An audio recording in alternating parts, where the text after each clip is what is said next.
Turn that on. All right, boys and girls, girls and boys, it is your old friend King Jiffy Coats here. We're gonna be getting into some stuff now. There has been some crazy stuff on the scene of the world, and what the fuck?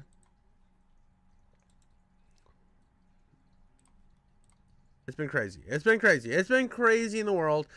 I have to say I'm loving it. As a person who lives and breathes and eats chaos, I am absolutely in love with all of this stuff going down.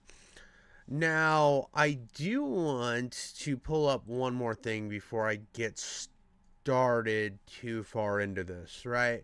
Because there's one more thing I think we need to add context on.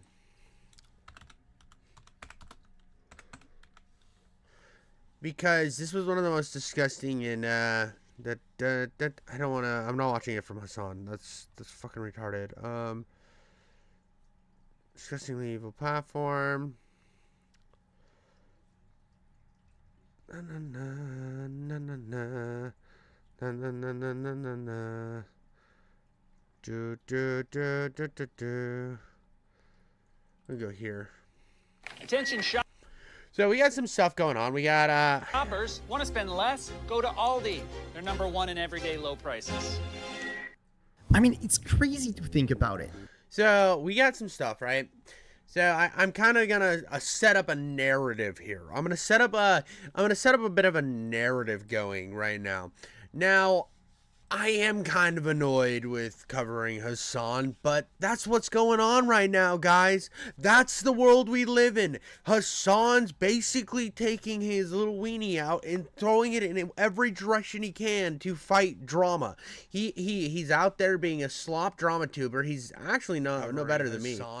He's no better than me at this point, which I'm just an idiot who likes drama on the internet. I don't care about the politics here or the politics there. I like drama, and I don't like Hassan. So when I see drama happening, I'm here. Now, I saw these two videos get released recently. There was one called I'm in Danger 2 days ago, and another called It's Happening Again.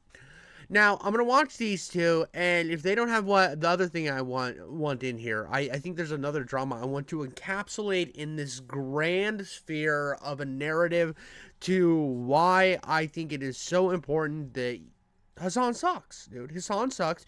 And asmongold gets a lot of flack. Now, Asmon has been going pretty hard for the right lately. He's been pretty hard glazing the orange Cheeto wiener, I guess. And, you know, you can do that. That's your thing. I mean, but I don't see him out here supporting bombings and stuff of, like, innocent people. So, you know, well, we'll get into it. Let's get into it. I'm excited to jump into this. So let's check it out. I love the drama. I love the chaos. Let's go, baby! Perhaps this is the reason why Ethan Klein doesn't talk about asmongold and his apologia for certain regimes. The obvious implication is that I am a Nazi apologist. That's clearly what he's implying. Whoa, right away. And I hate this. This is a tactic that I see all the time from a lot of people where they're like, oh, well, I don't like your views. So, yeah, better you got the funny mustache. You got the funny mustache. You're smelling the fingers after you put it in the vagina. Obviously, you can't say that, because if you say that, it sounds insane and retarded. So the only thing that you can do is imply that and hope that the schizos that watch the video will get the message. I hate this Nazi scum and everything he stands for. And YouTube keeps showing me his face on my feed. In this country, we kill Nazis! Whoa. Getting a little crazy in the chat. Now, I'm going to be real. I don't think that Hassan has to, I don't think anybody has to, like, police their chat. I don't think anybody should have to police their chat. They should not be responsible for what people say in their audience. Now, if there's an overwhelming, like, dangerous narrative being progressed in your audience, I think you should do your best to combat that. Like with the whole Ethan Klein CPS thing. If I saw in my chat, it was just going giggity schmoodle mode, where it was like, oh, we need to call blah blah blah on this guy, I'd be like, no, don't do that. And if anything like that happened, I would make a video just saying, listen, if you're the type of retard idiot who wants to go out there and try to ruin somebody's life over a beef on the internet, you need to get a life, you goddamn penny sniffing loser. This was actually a message about Asmon by the schizo that is now being investigated for threatening the life of President Trump. And Whoa. now even more creators have joined the fold. Our enemies are Nazis. They're evil. They are not people the way that they're... Well, this is the thing, too. I hate this from the right as well, when they're like, oh, dude, they're all commies, they're all socialists. And it's like, no, dude, no, you're just not actually engaging in the actual argument. You're just wanting to villainize them right away so that your audience stays captured to you, so you keep that parasocial idea where they never think to take the opportunity to go listen to another perspective, because listening to another perspective, well, that's fucking dangerous for the message. And if you can't have a little danger, it makes you all silly in the willies, and your audience isn't captured by your stupid fucking glasses and your horse lolly porn. So that's kind of what happens with a lot of these people, and the people on the right do it as well. And I hate when people act like one side doesn't do it and the other side does it, but they both do it. I hate throwing out like baseless allegations of the most extreme variant, like, oh, that guy's basically Stalin, oh, that guy's basically Hitler. It's dumb, it's wasteful, and it has no critical thinking behind it. We're people. I mean, we're talking about... He really going off. Not people the way that we're people. I mean, we're talking about Elon Musk, man. We're talking about the sickest motherfuckers in the world. We're talking about, like... How can you say that you're talking about the sickest motherfuckers in the world whenever you leak the thing that you leaked? And see, this is an example of the kind of structure that I'm referring to. Well, when I look...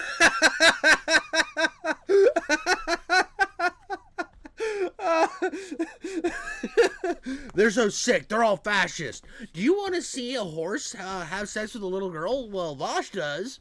I think the vibe that I got was like short stack, like goblins get drawn in porn. You know how they're all like thick short stacks, right? Here's Vosh, the horse fucking pedophile. How can you possibly say that? We're Jesus Christ. I love when this shit happens to these political guys every single time. Now, there was this thing when I used to like Steven Crowder, and then after the thing with him and his wife had that argument, I'm not gonna lie, it sat bad on me. And from then on, anytime you talk about being like how important family is and how keeping a family together and how it takes work and all this stuff, I'm like, bro, you treated your wife like a dog, bro. I've never talked to my wife that way. Now, you might disagree with my take. That's okay. People have differences of opinion. But, dude, anytime they do that type of shit, I think it's funny, because here and after, that shit's gonna now be, like, blasted in your fucking face. It's just like Destiny. Now, Destiny forever will be the like, what is it? What do they call him? What is the sex pestiny? He's forever sex pestiny. And, like, the people on the right is like, well, isn't he the guy that like celebrated a firefighter getting shot? So he's just screwed. He screwed himself from being too much of an outlandish douchebag. And I mean, you don't need anything for Vosh other than lolly horse porn, and that's all you gotta say, dude. And then Hassan, I mean, Hassan's the Nick Fuentes of the left. Come on, guys. What the fuck are we talking about here? Yo, Hassan, all you have to do with Hassan is turn his stream on for 5 seconds, clip it, and you're like, I've officially destroyed you, Hassan. We're talking about like the denigration of this country on every possible level. Really? Spiritual, symbolic, and practical outcome. They hate you. They would see hundreds of millions of people deprived of health care and basic human rights. Our enemies are Nazis. They're evil. Not people the way that we're people. We got some of these people are just getting radicalized like on a crazy level. Like it's actually bad. He got to dial this down. Not everybody that disagrees with you is a Nazi, man. Just chill the fuck out. Just be fucking normal, man. He's creating more crazies with these rhetoric. It's just, man, like, I just... You know what? It sucks for Asmon, but thank God I don't have to deal with the crazy lunatics that are harassing my employee. Wait, what? Also, Asmongold's editor is a Nazi. Our enemies are Nazis. They're evil. Guys,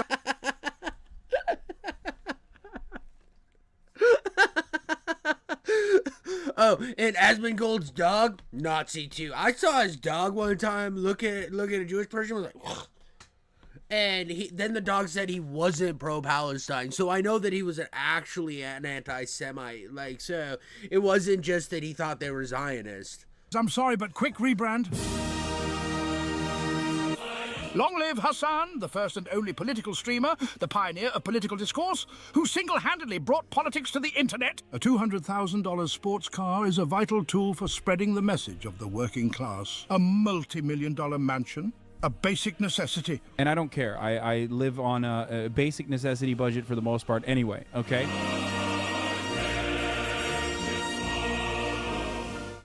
File your tax. Dude, it's just so funny. It's so funny, dude. Well, let's see. This is from 19 hours ago. It's happening again. Let's. I mean, we got to keep it rolling. The shit just writes itself, bro. The shit just writes itself. Yeah, I don't need to pull my nipples out, which are elongated and also have ink in them, and write down a graftedly, perfectly matched takedown for some of these idiots. They do it to themselves by like ideologically capturing themselves with retardation.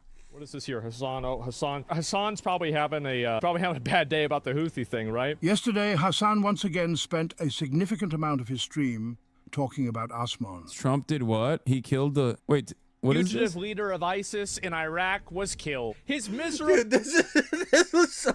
I saw this shit, dude. Now, I'm not the biggest Trump guy. I'm like lukewarm. I was like way closer on the Trump scale than I was ever on the Biden scale. But like, I've always considered myself hard libertarian, right? Or not hard libertarian. I just believe in personal freedoms, dude. I like if you're gay, I think you should get married. I think you should be able to like do whatever the fuck you want. You're a grown adult. I also like don't think you should fuck with my guns. I believe wholeheartedly in free speech. I got some like I care about personal freedoms. But dude, some of the shit that Trump says is just fucking funny. Today, the future leader of ISIS was killed. He was relentlessly hunted down by our intrepid warfighters. His miserable life was terminated. It's just so fucking raw, dude. Miserable life was terminated. Oh no, Luffy's in trouble. And other ships. No, Luffy's in trouble. I'm so edgy and funny. Lol, you're so Dude, mad. that is pretty funny. I mean, yeah, it is kind of funny. You were the one who did this to yourself, buddy. This is great, dude. He's so upset. Am I? Does it seem like it? You are, though. Guy is seething. Yeah, I'm seething. I'm so mad. Oh man. Why is this making him come so hard? He has to. I think he's dude. He's like actually mad. You don't go into the voice if you're not actually upset, bro. The joke got to you, dude. You're rubbing the eyebrow because that's where you keep the communism come. I'm just kidding, dude. I mean, he is a self-proclaimed communist, and he definitely did swallow the Chinese communist propaganda about there not being a Muslim genocide. That was definitely cool and definitely pro-Muslim, dude. I was a big fan of that fucking piece of shit. That pissed me off so much. I remember when that shit was going down, and I just converted a little bit before. Well, I converted like a while before that, right? Because I converted to get married.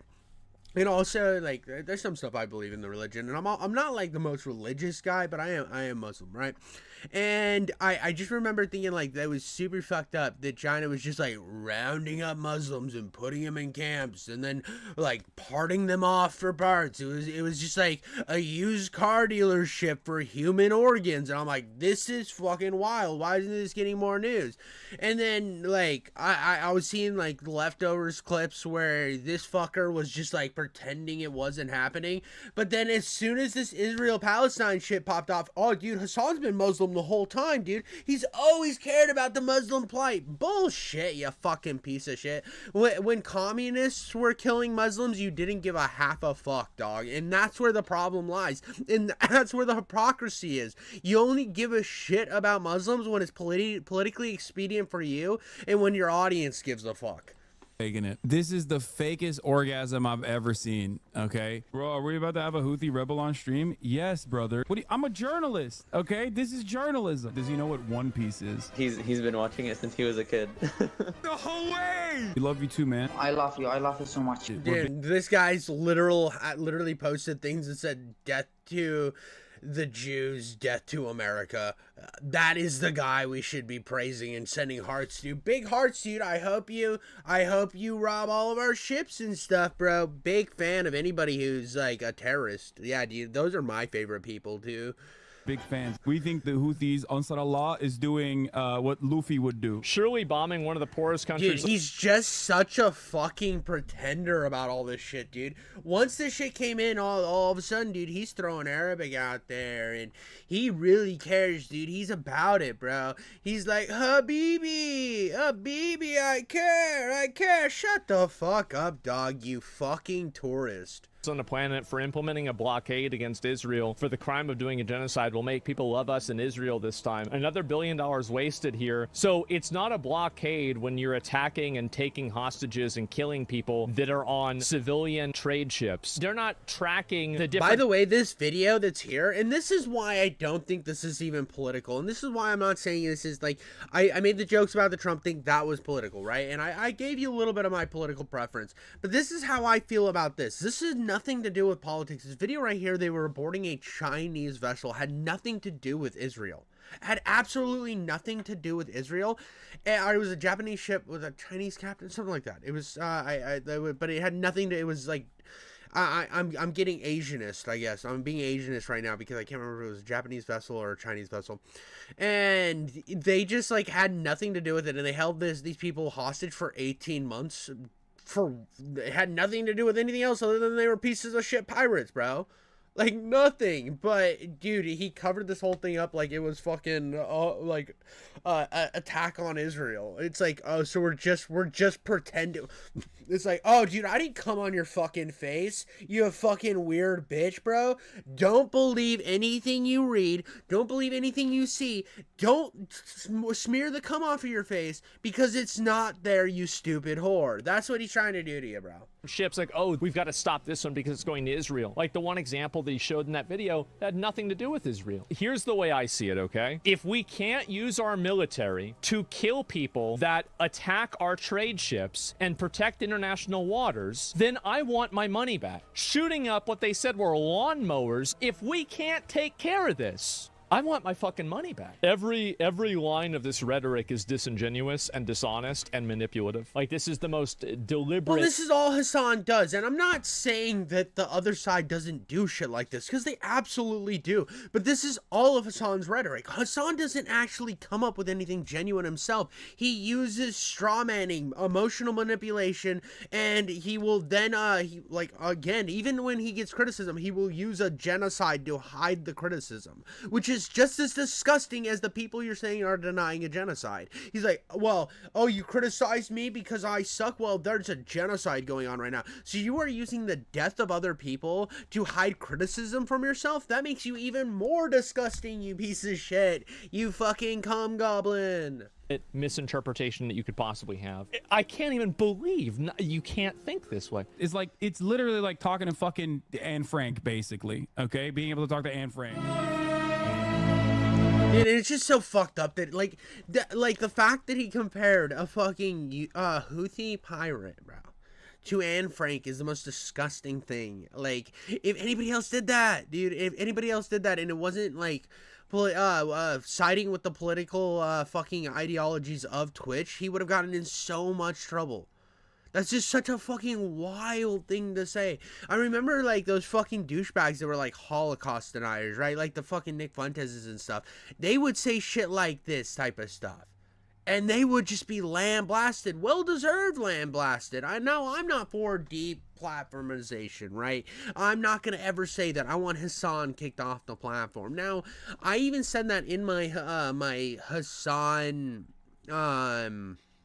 well, I can't remember which video it was, but it was like my fucking Hassan got banned video. I even said that I don't want him banned.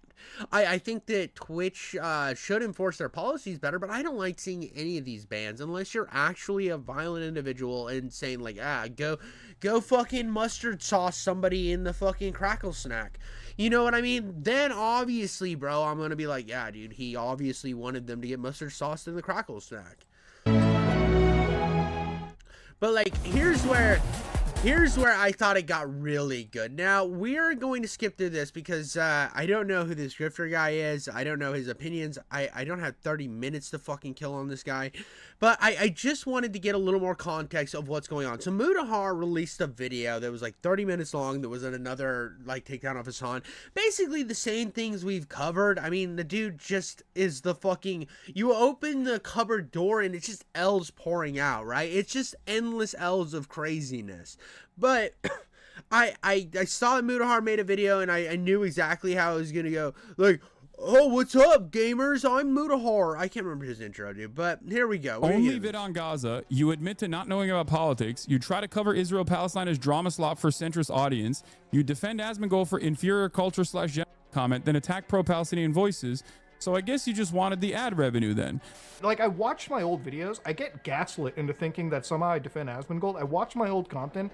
Never once have I defended asmongold. Never once have I actually sat there and defended a genocide people. Well, and here's the thing too. I think Asmongold's things that he said on the inferior culture shit was wrong. I think it was wrong. I think it was a crude misrepresentation of an entire group of people. And is it pulled out of context? Yes, it was pulled out of context and it was blown up way too high. But at the same time, he even admits he was wrong to say that.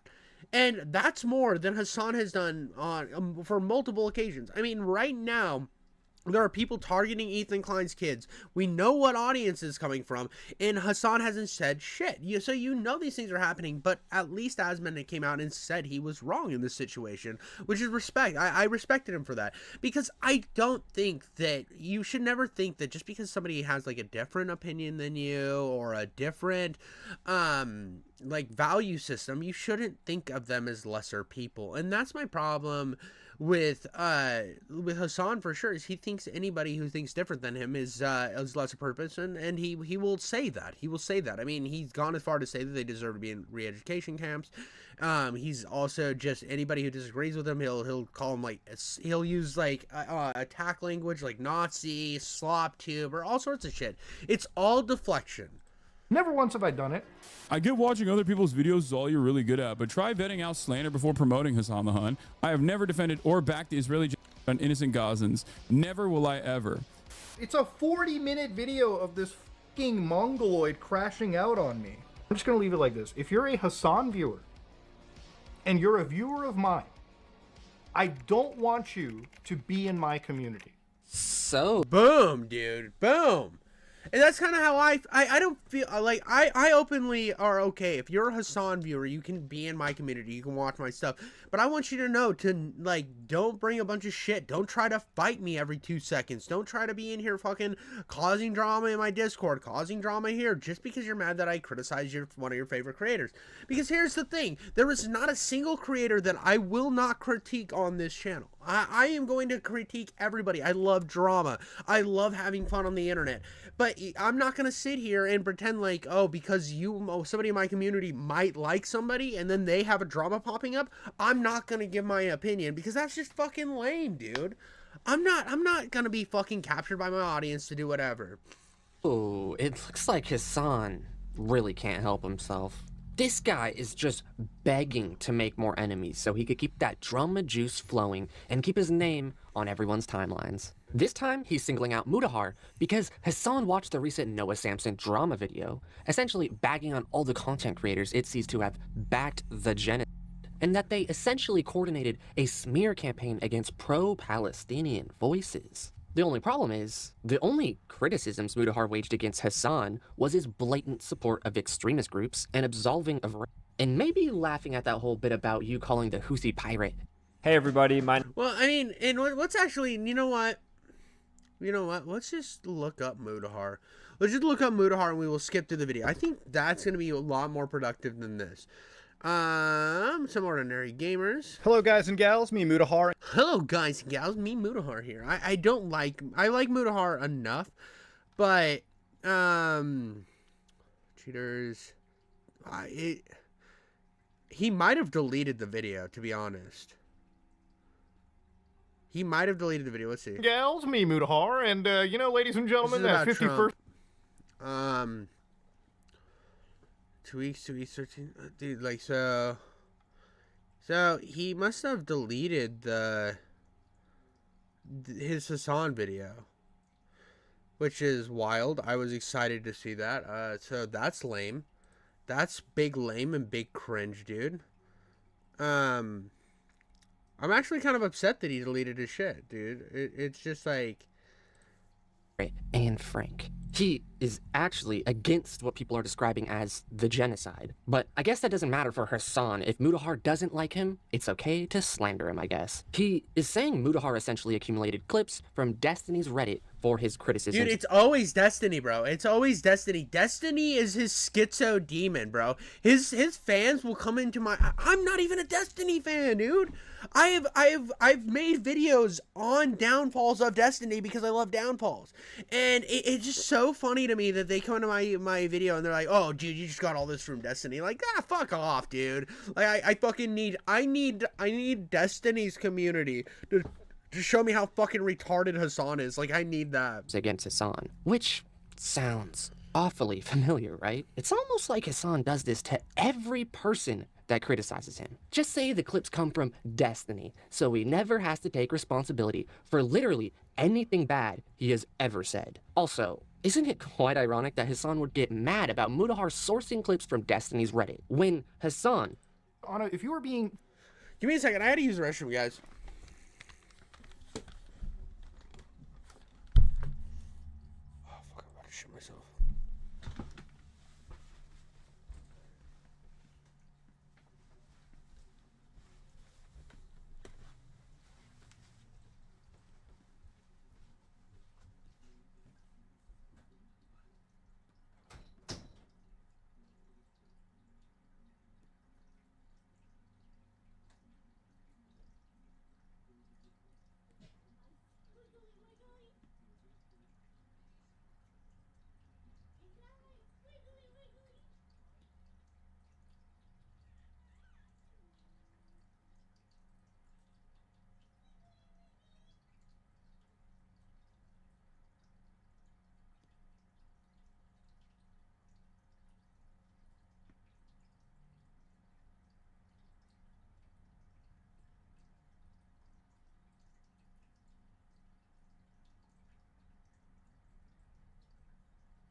Okay. Because these guys are taking forever, Mudahar. I mean, Mudahar is pretty cringe, but I have to say I'm with him on this one. Now, I wanna like get into, I don't want to watch Noah Samsen, but here we go, dude, here we go. We're gonna go to Noah Samsen, right? And here's the video that this all comes from. This is what stemmed all of this, right? If you like my videos. This is what stemmed all of this drama recently with Hassan just fucking crashing out against, like, everyone who makes normal fucking content. Everyone. This is where his crash out started, right? And want to help me make more of them and faster, consider joining my Patreon. Thanks. About a month ago, the 6 million subscriber YouTube channel H3H3 Productions released a video called Content Nuke Hassan Piker. This is important context. This is called YouTubers who backed a genocide. Now, I want it to be like, I think this is such an important thing, and why I think that this is such a bad way to go about this, and why these guys are so dangerous, especially to a movement that, if you actually believed in, having this much vitriol is only going to push people who are more on the edge, or even people that are siding with you, way out of the fucking way. They don't want to side with people like Hassan. Like, normal fucking rational individuals don't want to be like siding with somebody who's like condoning terrorism. So, like, you look at, like, Ethan, right? People are calling him now, like, pro-genocide and shit, and, like, like, 100% pro-Israeli, or pro-Zionist or whatever. That's not what he is. He's on your fucking side, guys. He's on your fucking side. Like, I have so many, like, qualms and critiques of fucking, like, of fucking Ethan Klein. I have so many critiques of Ethan Klein. Not even a big Ethan Klein fan. But the fact that you're out here pretending like he is like this, he wants like all Palestinians dead and stuff, it's just such a disingenuous thing. And it's all to protect Hassan and to protect this little fucking circle jerk session they got in. In this video, the host, YouTuber Ethan Klein, alleges that the political streamer Hassan Piker is an extremist that supports terrorism and terrorist groups. He is, dude. There's no other way about it. Nobody else is showing like propaganda of terrorists on their stream. Over time, I started to learn that my co-host, he really likes terrorists. Promotes anti-Semitism and is radicalizing his viewers to do the same. He accuses Hassan of being a rape denialist and goes on to accuse him of prolonging what he calls the Israel-Palestine conflict with his radical views. This conflict will never end until people realize that Palestinian liberation and Israeli security are not mutually exclusive. You need both, and it can be done. That's true. That's true. You can't just tell one side to lay down. But let's get to where this guy calls out Mudahar. Because he pulls Mudahar had like a thing about 4 months ago, and Hassan reacted to this and decided to go in all on Mudahar just because he was the easiest target of the bunch. Again, dude, Noah Samsen just be yapping like fucking crazy. Okay, it's mostly about Ethan, then you got fucking, wait, where, do we got Turkey Tom in here? Here we go. All of these clips with their associated allegations: anti-Semitism, terrorist promotion, and rape denial. Eventually, several major YouTubers in the usually apolitical commentary sphere made videos that signal boosted these allegations to millions of viewers. Most of these videos used the same clips, many of them directly citing the smear campaign's website. There's a website known as DanClancySucks.com. Or there's also a website that's been created called DanClancySucks.com that goes over it all. Yeah, dude, Mudahar and Turkey Tom are in the same fucking space, bro. They're just gonna talk about this shit. And like Twitch has been the drama thing to talk about. So you can't talk about the craziness on Twitch because that's anything anti-Dan. It's just, see, this is just all bullshit, dude. Another website, Advertise on Twitch, shows a collection of ads playing before the dishonestly framed clips we've looked at, and the contact information of the companies is provided. It auto-loads a preset email with just one click, allowing participants in the campaign to mass spam these companies with the related smears. There were several motivations behind this campaign. Yeah, I can't do Noah Samsen. He's so boring. But it was just, the whole thing comes off. It's just so funny that Hassan went after somebody that was like actually Muslim with Mudahar just because it was the easy thing to do, because Mudahar is kind of like apolitical for the most part on his channel. He just kind of does his drama. He does his drama. He has his fun, and that's like the fun he has, dude. And it's just so fucking funny that like Hassan like will find a target and he will just go after it, dude. Like, right. The Hassan camp go, but Muda, this kid has seen only suffering his entire life. So obviously, he's going to be part of these situations. And, you're being a little bit harsh. Now, I am one of those people that is empathetic towards individuals. And obviously, if this kid has only ever seen death and No, I'm not saying asmongold bad. I'm on the fucking pro asmongold side. I think that this this whole like this whole painting by people like fucking Vosh and Hassan by calling him a Nazi and stuff is disgusting and disingenuous, and how they'll pull people like Mudahar in, and I'm not even the biggest Mudahar fan, but they'll pull somebody like Mudahar in, twist everything he has to say into the smallest box possible, say, oh, well, you're just pro-genocide, and I mean, the whole thing blew up on Twitter, right? The whole thing blew up on Twitter, and you could go to Mudahar's bullshit, and we'll just got it. I don't care. We can just go to Mudahar's shit, and I will show you. What the fuck is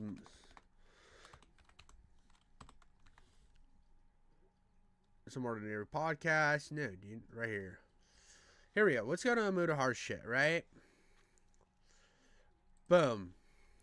It's almost as if the bulk of the commentary matched what the video was titled or centered about. Twitch allowing violent and unfiltered rhetoric from your camp on its platform. The Twitch were actually sourced from the creators who streamed them.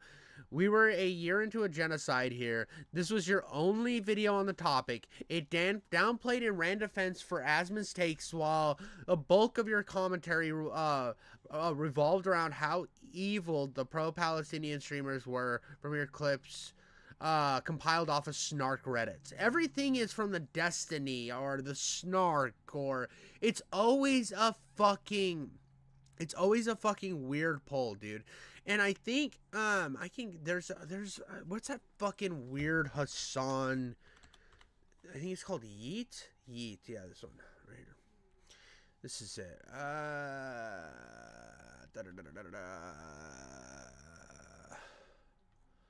Let's find it, dude. I can cut all this out later. Somebody in the H3 server dropped a video defending Ethan's.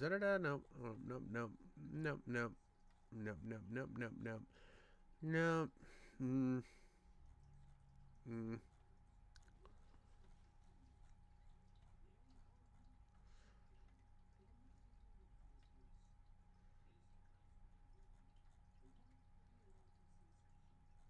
Where is his Mudahar bullshit?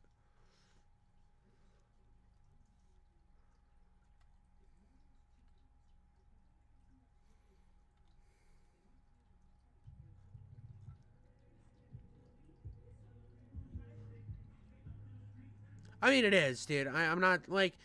I mean, Twitter's always been a joke. I don't think anybody can say that Twitter isn't a joke, dude.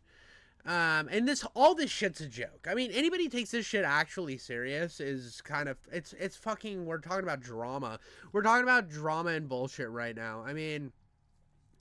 It's, this is all just fucking, like, what sort of junk's going on today? This is, like, tabloids bullshit. Hassan the Hun blocked. Finally had enough. Nobody cares. So this is... I'm way too far back, aren't I? March 15th. There was a whole Muda, like, crash out. There was a whole Muda crash out that I was excited about. Where he,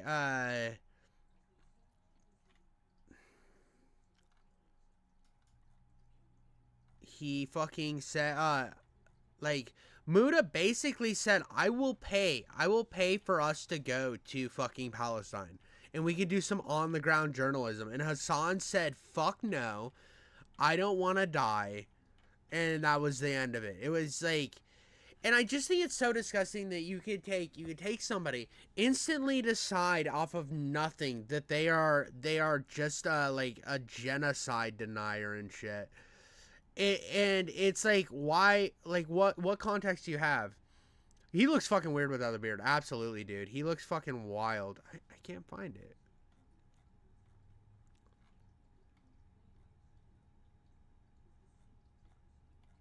I can't find the clips, dude. This sucks, dude. I had a whole narrative built. I had this whole fucking Mudahar thing down, dude. And, like, the only video I found was from that fucking grifter guy, which just adds this, like, 400 pounds of everything.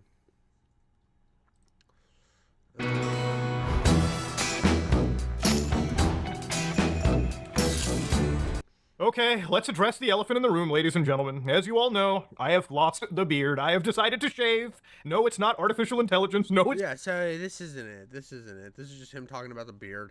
Hello, guys and gals. Me, Mudahar. In 2020... This is... It's just kind of... I don't know. I thought he made a video about the whole situation, but he maybe deleted it. I mean,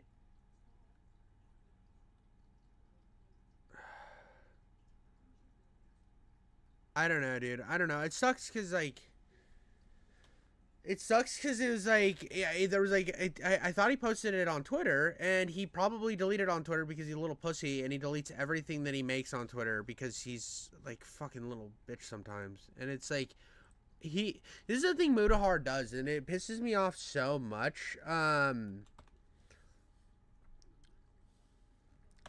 Cause like his whole thing is like he'll fucking show up.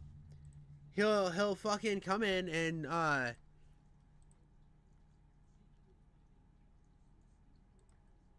give it a watch, dude. Of course it's you think it's a great video because your fucking buddy made it.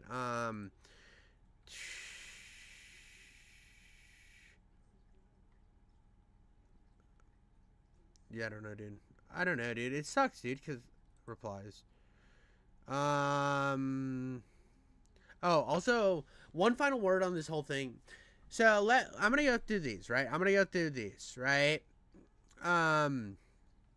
We're gonna go through some of these tweets because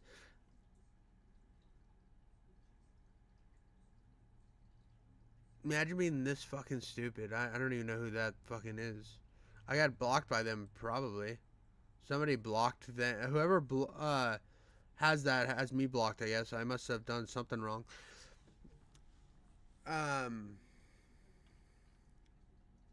Here we go. Let's start from the beginning here. I get watching other people's videos is all you're good at, but try vetting out slander before promoting it. I have never defended or backed the Israel genocide on innocent Gazans and never will. Yes, I do admit to not being an expert on the topic. Didn't cover it as a drama. I do cover this as drama because it's fucking fun. It's two retards yelling at each other. Since it isn't one. Serious situations with dead people, attacks happening every day. I just don't downplay rapes and sugarcoat violent organizations like you two. Also, didn't defend Asman in the vid because that's what he said he did. Muda is a particularly insane because he's a victim of the same right-wing mob he often farms in his videos. He literally left Twitter because of vicious racism, and here he is back again, only to farm more. Motherfucker, you went on Haji. They hate you more than they hate me. Calling the motherfucker an Uncle Tom, bro. It's like, oh, because you're Muslim, you have to fucking 100% defend Hamas and the Houthis' actions, bro, or you're a fucking monster. See, this is the disingenuous shit I'm always talking about. This is where fucking Hassan's sitting there and he's like, what type of fucking shit can I say to be the most manipulative cocksucker in the world? And then right here, also one final word on this whole thing. I do not understand why you bring up my Hajj. I said Haji before. I apologize. It was the exclamation mark. My Hajj, while being the most Muslim cosplayer I've ever seen. I've made tons of videos criticizing right-wing stupidity. Who's claiming I want to be loved by neo-Nazis? I also don't like your kind either. And I think more people need to see this. More people need to understand. This is such a Mudahar W, in my opinion, this whole thing. Because here's the thing, right? I am a firm believer that there is extremists on both sides. There's people that say, like, people like Hassan and Nick Fuentes aren't extremists. But when your only argument to people is calling them Uncle Tom or calling them a Nazi, you're a fucking piece of shit. You're a pathetic fucking, you have no arguments, you have no depth, you're a little fucking cloud demon on the internet. And this is where he talks about this. He brings this up, and we were a year into a genocide. He pulls it up. This is 4-month-old, fucking 5-month-old drama. This video came out like 5 months ago, 4 months ago. It says right here, 4 months ago, right? And he's pulling this up because Hassan needs drama. He needs drama more than the drama needs him, and he fucking just lives off this shit. That's all he does, is he causes drama. His audience comes to bat for him. He talks about said drama and then kind of covers politics. He's just as much of a fucking slop tuber, commentary guy as me a lot. And like, the thing with Mudahar that pisses me off is he removes videos all the time. He's a little pussy when it comes to shit.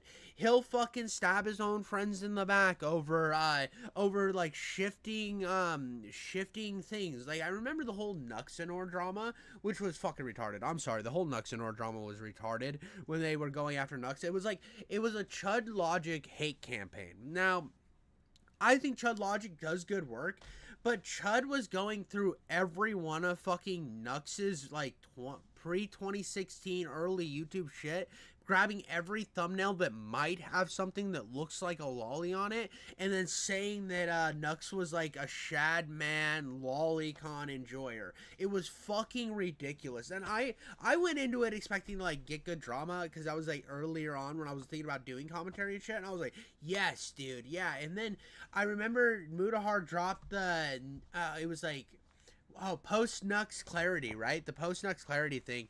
And just fucking ran his friend through the mud. And I was so mad because I was listening to it, and he pulled it down while I was listening to it. So it was removed during my fucking listen, and I was excited because I was going to, like, pause it. I was about 3 minutes in. I was going to pause it. I paused it. I was like, yes, dude, I'm going to listen to this after work. I'm going to react to it. It's going to be content on the stream. I'm going to fucking go hard. And it ended up being fucking pulled down because he's a pussy, and like the whole thing's stupid. And this is Mudahar's problem, is he'll make a firm stance on shit, and then he'll fucking, dude, it was such a great title. It was such a great title. Nux thinks it was a great title. Nux Taku thinks he's brought it up a couple of times. He makes jokes about no Nux or post Nux Clarity. It's such a great fucking video, dude. It's not great. The video wasn't great, but the fucking title was fucking dope, dude. And I mean, the whole drama was stupid. I mean, like, he didn't even need to say anything. He got caught up. Because this is the problem with Mudahar. He gets caught up in this shit and he spirals. Like, even here, where we're getting here, where he's talking about this shit again, and fighting back about it. He literally said one final word and comes back that same day and he's fighting back. And this is what Mudahar does. This is why Twitter, I always thought, was bad for him. And like, he does this on Reddit too. He's like one of the worst cases of an internet spiraler. Now, there's a difference between what I think, like what I do with my comments, where I always comment back. I always like and heart everyone's comment, even if I don't agree with them.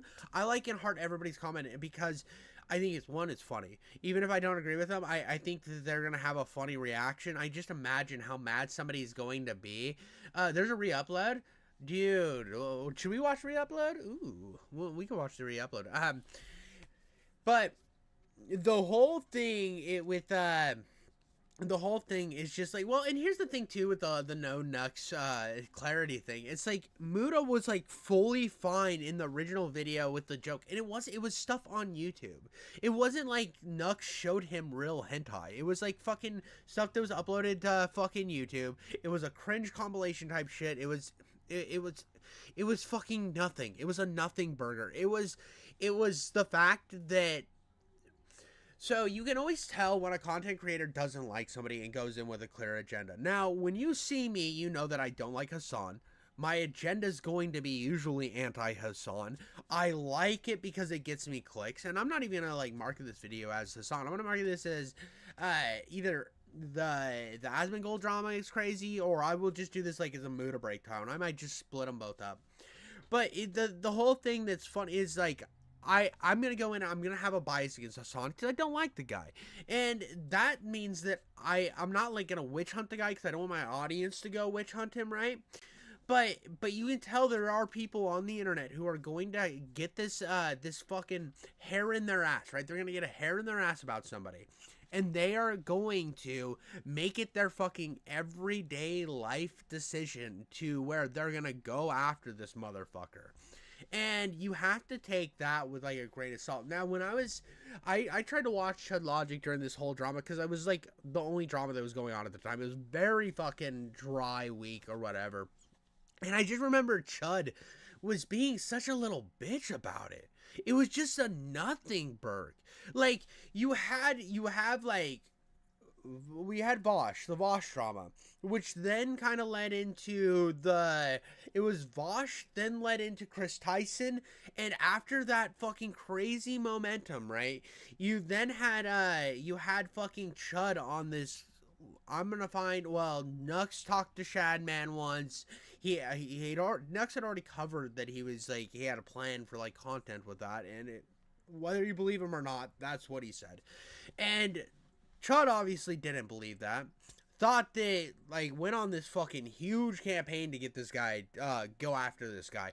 Pulled Mudahar in, then had Mudahar just, like, fucking reeling, because Mudahar was just losing it for some reason, because Mudahar likes to come in and just, like, play defense. He never plays offense. He always plays defense, and then when he does play offense, it's like, I saw him do it against Boogie, he gets way too worked up, bro, because he takes this shit way too seriously. I think a lot of these fucking drama tube guys take this shit way more seriously than it needs to be, when at the end of the day, in a week, nobody's gonna fucking give a shit about any of this. Any of this shit's not gonna matter. It's all bullshit. It's all just fucking stupid shit at the end of the day. Now, you can believe that the shit that Hassan's saying, right? And back to, like, Hassan, like, oh, because he's promoting this terrorism, he's, like, radicalizing people and more people will want this shit to happen. Sure, I mean, you can do that. But, like, once the next big political thing comes up, and, like, again, what I think is happening in Israel and Gaza, bad. But there will be another political thing that'll pop up, and that will go to the wayside at some point. At some point, it will go to the wayside, and they will move on because they really just don't give a shit about that as much as you think they do. Because they're content creators. They're in the moment, they care so fucking hard, and then new thing comes along. And I'm come from it from the perspective of, I'm here to have fun with this shit. That's why I don't do the politics, because I don't want it to matter that much. I'm here to look at these creators, to have fun with these creators, to watch the downfalls, watch the chaos, then move on with my next thing. I don't know. That's kind of what my thought process is on the whole thing. But let's see if, speaking of that, let's go post next clarity. Let's see if it's here, dude. Let's see if it's still here. Let's see the re-upload. Oh, it is. It is still here. Let's see if this... I don't even know if this Hello, guys and gals. Me, Mudahar, and today we've got a pretty serious video to make. Throughout my career, people make mistakes, and there's accountability to be taken, and I am not shy to taking real accountability to actual mistakes. Now, the thing about this is, obviously, I can upload these kind of videos onto secondary platforms, but I really think, for full effect, I should always upload to the main platform and really talk to you guys in a full level-headed way. Now, I have a Reddit board known as Some Ordinary Gamers, and you can post whatever memes and things you want all day, every day. But one of the clips that I saw, one of the things shared, was resurfaced video of Oompaville, Some Ordinary Gamers, and Nux Taku watching Loli together on a Discord call. So when I see this kind of stuff, it blows me, and it obviously flashbangs anybody. He said, it blows me. It blows me. The video gets under his desk and sucks his greasy cock. He's probably not greasy, but his hair always looks greasy. That has nothing to do with anything other than his hair always looks unkempt. And I want to definitely have a talk about it and really explain. Also, his shirts always are fucked up in the color. Always. And that happens to me, too. I mean, we all look disheveled from time to time, but... Explain to you exactly what this is, what it's about, give you my side of the perspective, and again, take accountability where accountability needs to be fucking taken. Now, I've had a pretty hardcore stance against things like lolly, and obviously, I don't want to be contributing to watching that kind of content or normalizing it in any fashion. So in this situation, obviously, I looked at some of these clips, and I want to explain what's happening and completely condemn it, too, because as somebody that is 1000% against this kind of stuff, I don't want to be, again, normalizing it in any capacity. Now, for people who don't know, Oompaville and Nux Taku were former members of the Some Ordinary podcast, which obviously ended 3 to 4 months ago. Now, I get to talk about that a little bit after I discuss all of this, because there's some lore about it that I can finally really discuss, and it should shed to light exactly what really happened with the podcast, because it's pretty independent of this. But to go back to it, Nux Taku is a former collaborator, a former friend of mine, and I mean really a former friend of mine. Oh, dude, this is so fucking rude, too. He was a part of the joke. He was a part of the joke. It was okay when he did it, but oh, now that it's resurfaced, I'm gonna burn my friends because it's not funny anymore. Some of the stuff that I've seen over here is disgusting enough that I really can't continue a friendship, and I really can't, like, again, excuse some of my behavior watching some of this content as well. So this video that was uploaded with, again, Nux Taku as Jeffrey Epstein, and me as, I assume, Delane Maxwell over here, Mudahar Nunt, right? So obviously in this clip, or in this video, there is a pretty big clip of me, Nux Taku, and Quite, and Caleb basically watching and reviewing hentai together. Now, while all three of us were present in this video, this is a section from me, right? Now, obviously, these videos, according to how this video was played, was uploaded on YouTube. Now, for full context, when it comes to recording stuff, this was 3 years ago, so I don't remember everything done onto it. I don't think anybody can remember something they did 3 years ago, especially when you make videos. I don't remember what I did fucking last week, to be honest. Nearly every day. But in this collaboration, Nux doesn't really give any preparation material. We kind of just jump in and record stuff and then send it over to his editors or himself over Discord. But in this situation, he showed us a channel known as Henty Boy, right? Which, again, this is a video known as Hentai Thick Girl, very unknown, very small viewership. But as you can see right over here, right, this is all uploaded to YouTube. And even when you look at the upload date for this, August 2020, around Nux's actual video, which would have been uploaded like January of, or the end of January of like 2021, the channel pretty much remained dormant over here, but it was pretty much an unknown channel that slipped under YouTube's moderation. And I don't even think that channel exists anymore because with the amount of attention raised through Nux's initial video, it probably is completely removed and has actually been banned off of the platform. And again, when I was working with Nux, a lot of the things we did talk about was being anti-Loli in that situation. And Nux very much made it clear to me that he was anti this stuff as well too, and he still maintains it to this day. But the kind of stuff that he showed us was anime knee summer. Now, inside the video, inside Nux's presentation, it kind of came off as like just a cursed little hentai, and the reality of it is I never really watched his collaboration, but if you take the name that knee summer has had and put it into my anime list, which I realistically should have done at the time, you can see the synopsis is Yuta Yamayuchi is a average high school student, right? So right there, I'm not going to play the whole semantics, oh, is this really loli game? Like, I don't even care if somebody's like 18 or on the cusp of like turning 19. At the end of the day, high school can very much involve a minor. And when you scroll down... Here's the thing, dude. Here's the thing, bro. It's just... Oh, this is so much extra legwork for a fucking random video that you reacted to for somebody else's channel. This is a lot of fucking extra legwork. This is a lot of extra legwork for like, wow, that's fucking wild that that's on the platform.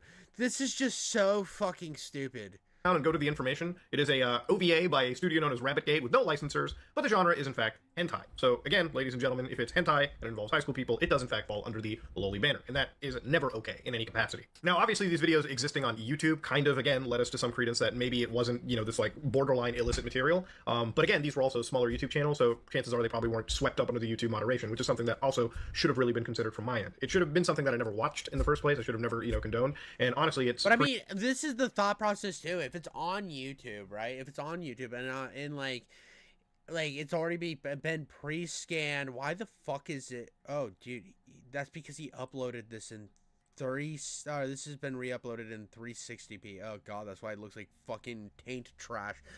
But like, if it was pre-scanned, it's obviously not bad enough to where Nux is going to jeopardize his whole thing. It was just fucking probably cringe. Pretty shitty to even contribute to somewhat normalizing this material. When there's a lot of large creators that work with a person, you know, you tend to have this level of like authority brought into it. And there is obviously a blind spot when this is somebody that you consider to be a friend at the time. And obviously when you work with that person and you see other large creators that you're also friends with work with that person, it just, again, swells up that blind spot that you make. But again, no real excuses over there. You shouldn't really have a blind spot in the first place. And again, it's not only me being a poor judge of character, but I should have absolutely have spotted this years ago. So for that, I absolutely own up to my fuck up here. But again, I don't think this is literally us gooning together watching loli in this manner. This is a collaboration where it happens pretty much on the fly, and it's not, you know, representative of the kind of shit that I consume. It's not liking it that much. It was this, you know, out of nowhere. This is just insane, and I wanted to really bring this up and bring this into the context of... Well, let's see the actual clip. I'm hoping he actually shows the clip. What this clip was, and why we had watched this kind of stuff. And any jokes that I make in these situations, really any jokes that anybody makes in collaborations like this, is usually because everyone's just playing into the high shock factor of something like this. Does that excuse any behavior? Absolutely not. And he showed us something very weird, and I remember getting somewhat upset about it. Not liking it that much. It was me, him, and Quite. Fuck. I want to say it was something involving a dog too, but I exactly probably 900-year-old cum vamp for far too long. These are the four horsemen of the apocalypse we're looking at right now. This is like some mythological. They've been around since long before civilization. Exactly. Wait, show some more in those videos. This is the 5 rules of the Onami household. Okay. These are the little sisters, by the way. Okay, this is a hentai. First rule: hug your little sister every day. Okay, it's fine. Okay, it's just hug her for at least 10 seconds. There's nothing wrong with the hug. Yeah, it's fine. No, the third rule isn't any weirder, so you don't have to worry. Oh. But in this situation, I just wanted to provide you the context of all of this, right? This wasn't us sitting together watching loli, you know, just on like the off time. This is a collaboration for one of Nux's main channel videos. And at the time, really nobody thought about it. But we should have. So a lot of these big creators, you can start to see like really big names. Obviously, Project Melody, Critical, MXR Plays. I don't know if that's actually Iron Mouse, but yeah, you can see plenty of creators that Nux has worked with. And for a while, there's been plenty of collaborations where like big creators jump on, they get shown like crazy shit. Dude, this is where it's just like, I don't know, dude. I don't know. Is it probably cringy? Yes, dude. Is it? But that was the point. Like, I don't. This whole drama was a nothing burger, dude. It was all fucking stupid, dude. Like, it's just all dumb, on the main channel because I think that's really where taking accountability is at. I don't want to pretend like I am just burying my head in the sand. This was a wrong thing for me to do, and 100% I own up to it completely. So one of the things that I don't agree with is a lot of the over-sexualization in the thumbnails, right? So there were actually collections of thumbnails collected in these videos where things were pretty NSFW, all right? Or at least they were highly sexualized, but even that isn't as bad as one of the examples that I want to show you. Now, if you're looking at this video called Cursed Speedrun Fails, this was uploaded 3 years ago, and if you're looking at the thumbnail, it is XQC screaming at some video game with Nux's VTuber in the corner and going, what the fuck? Now, the thing is, the problem with this situation is the thumbnail that came before is absolutely filthy. So this one video where, again, the thumbnail is different, XQC is still very much in the corner. You can see a speedrunning timer. You can see Nux's character, his avatar, right here on the right side. But the middle that I'm blurring especially involves a dog bending over and inserting themselves into what appears to be a female character. So obviously... I mean... Okay. 3 years ago, a fucking edgy fucking VTuber channel that showed fucking cringe clips to famous streamers did an edgy fucking thumbnail and then changed it when he realized it was fucking edgy. Wow. Then he removed it and was like, it was like it never happened. Like, Nux removed it, or, because I don't know if Nux removed, I think Nux maybe removed those videos because he like, was asked to, but I don't think Nux, like, let's check Nux's channel, right? Let's open a new tab here.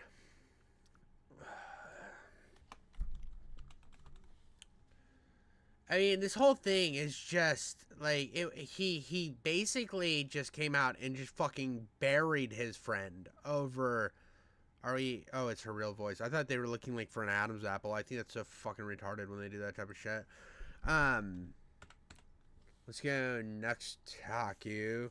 This would have been 3 years ago. It would have been 3 years ago. No, the skincare product. Oh, no, the skincare product. Oh. Let's see. I'm still curious. Like, if we could go, dude, Nux uploads so fucking much that it's.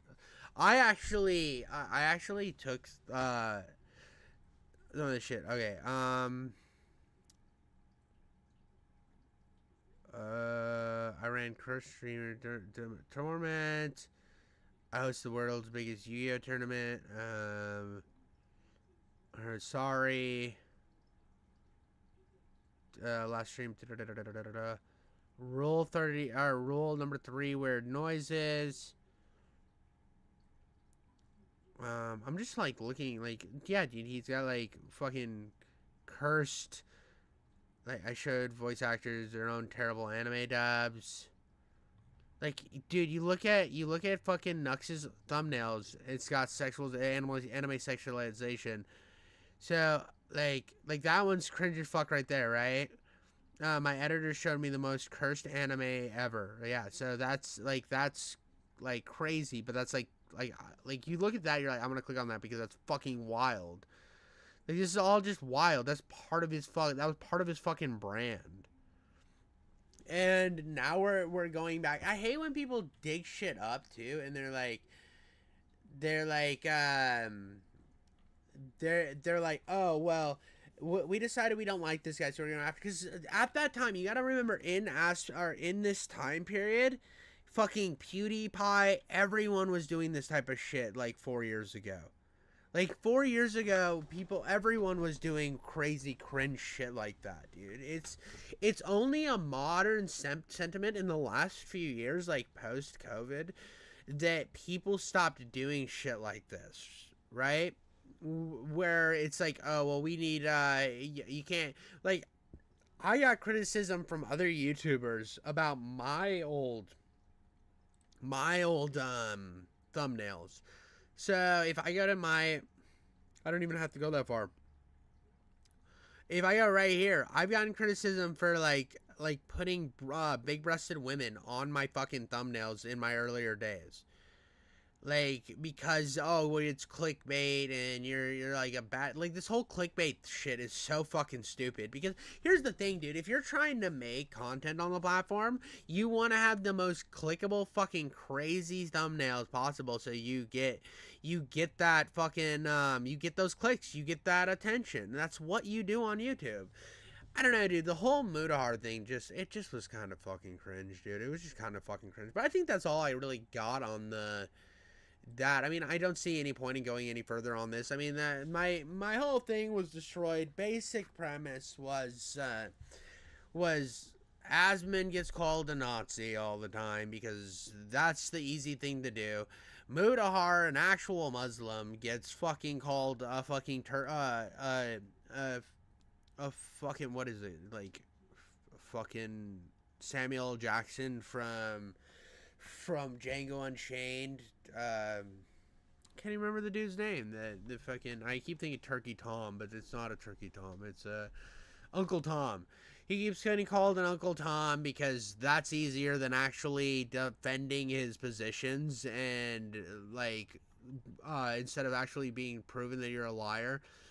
There is no lower hanging fruit than IGN. I don't know. It's just it's basic bullshit. It's annoying, but I mean, I'm here for the drama. I'm always gonna be here for the drama. I'm gonna consistently just live in the stupidity of the internet, and I love it. That's all I got on that one, guys. All right, I saw this come up on my feed, and I think she is dumb. I don't like her. I've never really liked Melanie Mac. Now, I am going to speed this up because I don't like the way Melanie Mac talks. I need that playback speed to be at least 1.25. But we're going to get into why Halo is gay now by Melanie Mac. So, Halo, obviously, the whole time, Halo's been... Master Chief is just big into men, so we just didn't know it, I guess, or whatever. Most iconic franchises of all time, literally just changing the entire gaming industry and gamers in general. Dude, she looks beat, bro. I'm not gonna lie. She looks beat. Well, now it's gay, and... it's Galo. It's fun. It's Galo, bro. Let's go ahead and talk about it. This is no surprise to people who are Halo fans to see this train wreck in place. Old school Bungie, unfortunately, the disrespect that they are suffering from. Oh, dude, I hate this shit, dude. Old Bungie, the disrespect. Dude, Bungie is one of the most, like, this is so bad. This is so bad. This is so fucking bad. You don't know what the fuck you're talking about. You don't know what the fuck you're talking about. Already, we're fucking 31 seconds. 31 fucking seconds into this video. 31 fucking seconds. And she's already wrong. One of the most virtue signal happy companies in the fucking world, in the fucking entire world, is Bungie. Bungie is super virtue signal happy. Also, I hate when anybody is like, oh, dude, if Bungie, they're spitting on Bungie. Bungie would have fucking went to Destiny like they were already planning on doing. They would have fucking forgot about Halo. And then one day they would have like, oh, dude, we're not going to make Destiny anymore. Let's just turn Halo into a fucking extraction shooter or a hero shooter. They would have followed a trend because you know what Bungie's doing right now? They're turning Marathon into a fucking extraction shooter because that's easier than making than rebooting your old franchise. Let's just fucking trend follow. You're stupid. This is wrong. It's like the downhill trajectory started after old school Bungie wasn't making Halo anymore. That's wrong. Halo 4's peak. But then it just keeps getting worse and worse. So here I made this tweet in response to their tweet. I said the only time I ever see anything about Halo these days is when they're pandering and being gay. Make it stop, because now it's like... This is just about women, dude. This is Women's History Month. Like...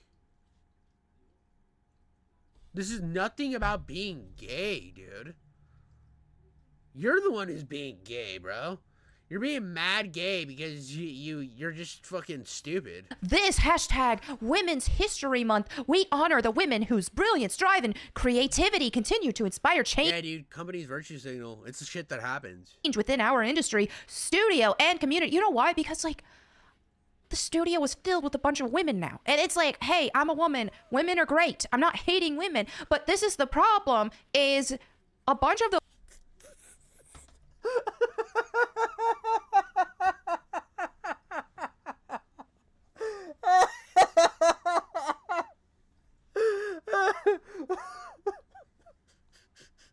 I'm sorry, dude.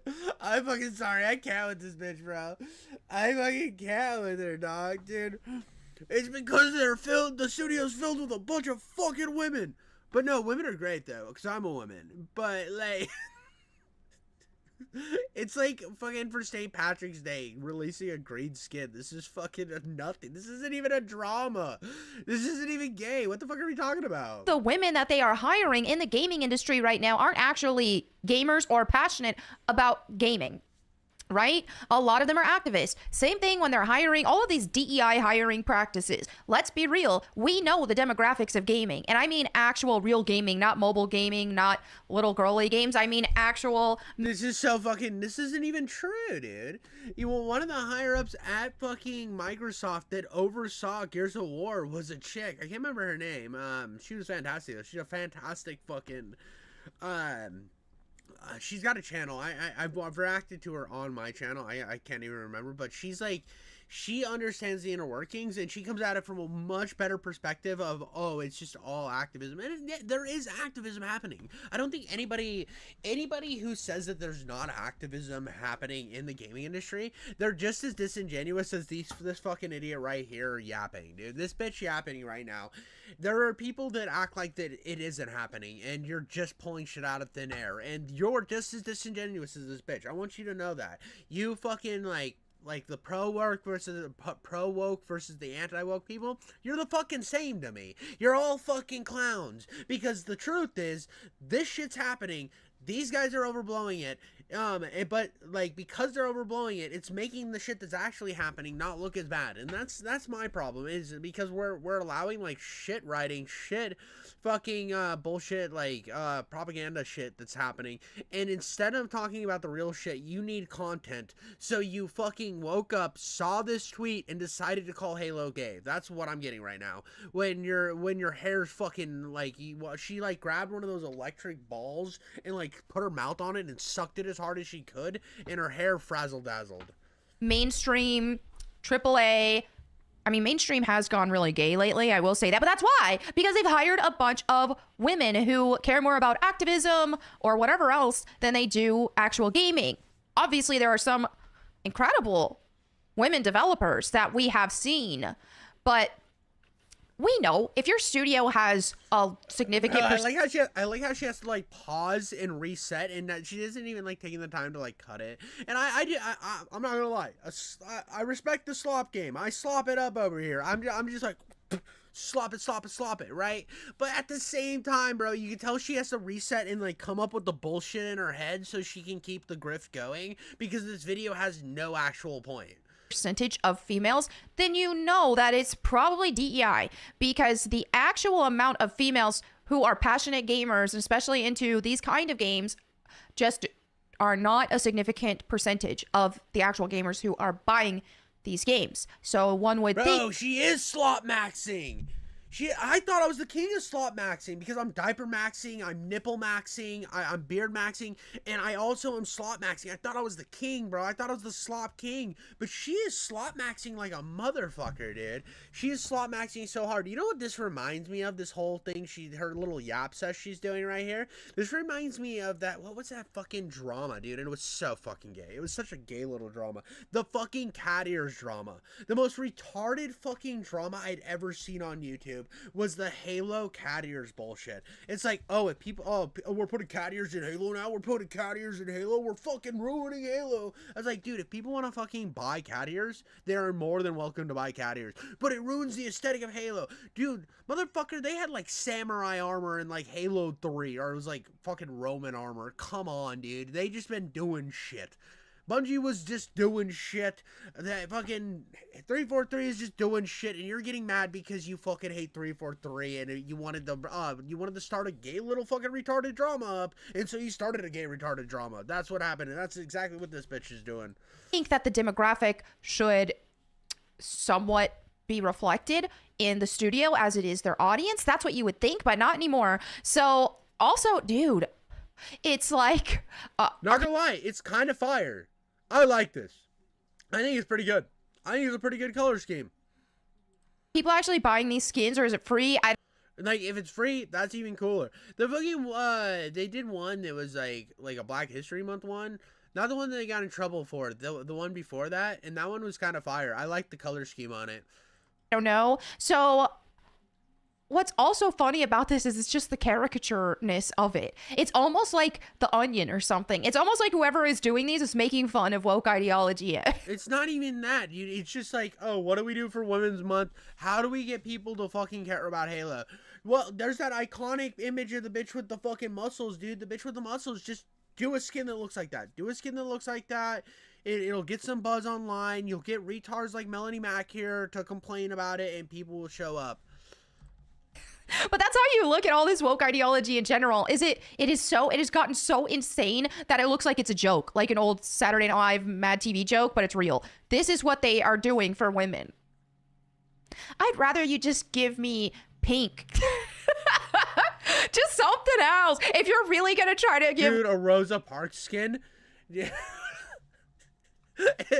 the ad for the Halo skin is just a spaceship, and it's got like one black it's got like an armor that's all black sitting in front of an armor that is all white, and it said, "Don't let them put you at the back of the spaceship." And that's the ad. No, don't let them ever put you at the back of the spaceship. Women's, but here's the thing: is actual women who are playing these games. I used to be in the PMS clan way back, like back in 2009. I was in the PMS clan, and I was in the Halo division for Halo 3. So I was in the competitive Halo division. She just refuses to get up. You go to get the skin. You have to unlock the skin by asking her to get up. That's how you get the Rosa Parks skin. You're like, please, can you get up? I need this skin. I will not get up. You will not make me go to the back of the bus. You will not make me get up. And you're like, please, I just want the all black skin. No, I will not get up. And it's just like a 15-minute like bargaining contest. You're just going through Skyrim conversation logs in Halo just to get this skin. Vision. We would do practices, all this kind of stuff. And I'm telling you, those girls were hardcore.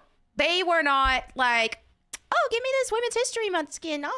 No, obviously those didn't exist, but just saying, all of a sudden... They were hardcore. These ladies were fucking hardcore at Halo.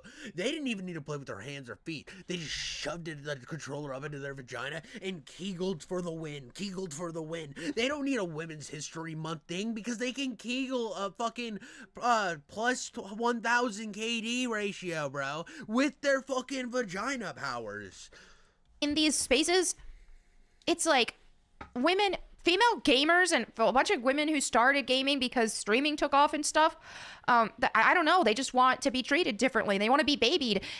Back in my day, PMS clan days, all that kind of stuff from back then. I know PMS clan's kind of gotten woke now. I still have love for PMS clan, but just saying, like, I've seen the Pride logo, all that kind of stuff. It's kind of unfortunate, but just saying there's still some great people within the PMS clan, so I don't want to like knock that. But yeah, back in the peak PMS clan days, we wanted to be taken serious, and when we were playing against the guys, we didn't want to be babied. We didn't want them treating us with kid gloves. Like, oh, if we wanted to be able to hang, okay, you tell us to get in the kitchen, we're going to tell you to get in the garage, like that type of thing. We didn't want people babying us. So just the difference. This video would have been so much better if she would have just been in the kitchen and not been recording. Now is insane. And this is just a joke. And so then like you have this from Black History Month. Again, they just went. That's the one. Isn't that fucking fire? I'm sorry, dude. I don't like this just popped up into my thing, dude. Dude, we got the fucking Wakanda. We got the Wakanda dick guard, bro. Come on, bro. That's a little bit cool. It's a little bit cool. It reminds me, it's like, oh, dude, you just got killed by a Spike Lee joint. I don't know, dude. I don't fucking care. Who cares if they pander, bro? I've never understood this shit where it's like, who cares if they pander? Is it cringe? Yeah, dude, but they're a company trying to get people to play their game. Like, this is different than when a game sits you down and fucking lectures you on why you're a piece of shit because you don't have the exact ideology that the game wants you to have. That I stand with these guys on, right? I will say that I fucking hate when a game stops the gameplay to tell me how much of a racist, homophobic piece of shit I am when I haven't done anything but buy this fucking game. I don't want to spend money for you to tell me I'm a piece of shit, right? But when it's just a fucking skin that you don't ever have to equip to your character, who the fuck gives a shit, dog? Who the fuck cares? This is a nothing burger. Full out caricature. Like, hey man, get out of Black History Month skins, man. Surprised they don't have, like, a joint. What is going on? Dude, if they had a joint, I would buy that skin. Remember when they used to do like the weed, Call of Duty weed things? Now I don't smoke weed. I'm not like not. It makes me paranoid. I get weirdly paranoid. Not my thing. But remember when they used to do that shit with Call of Duty?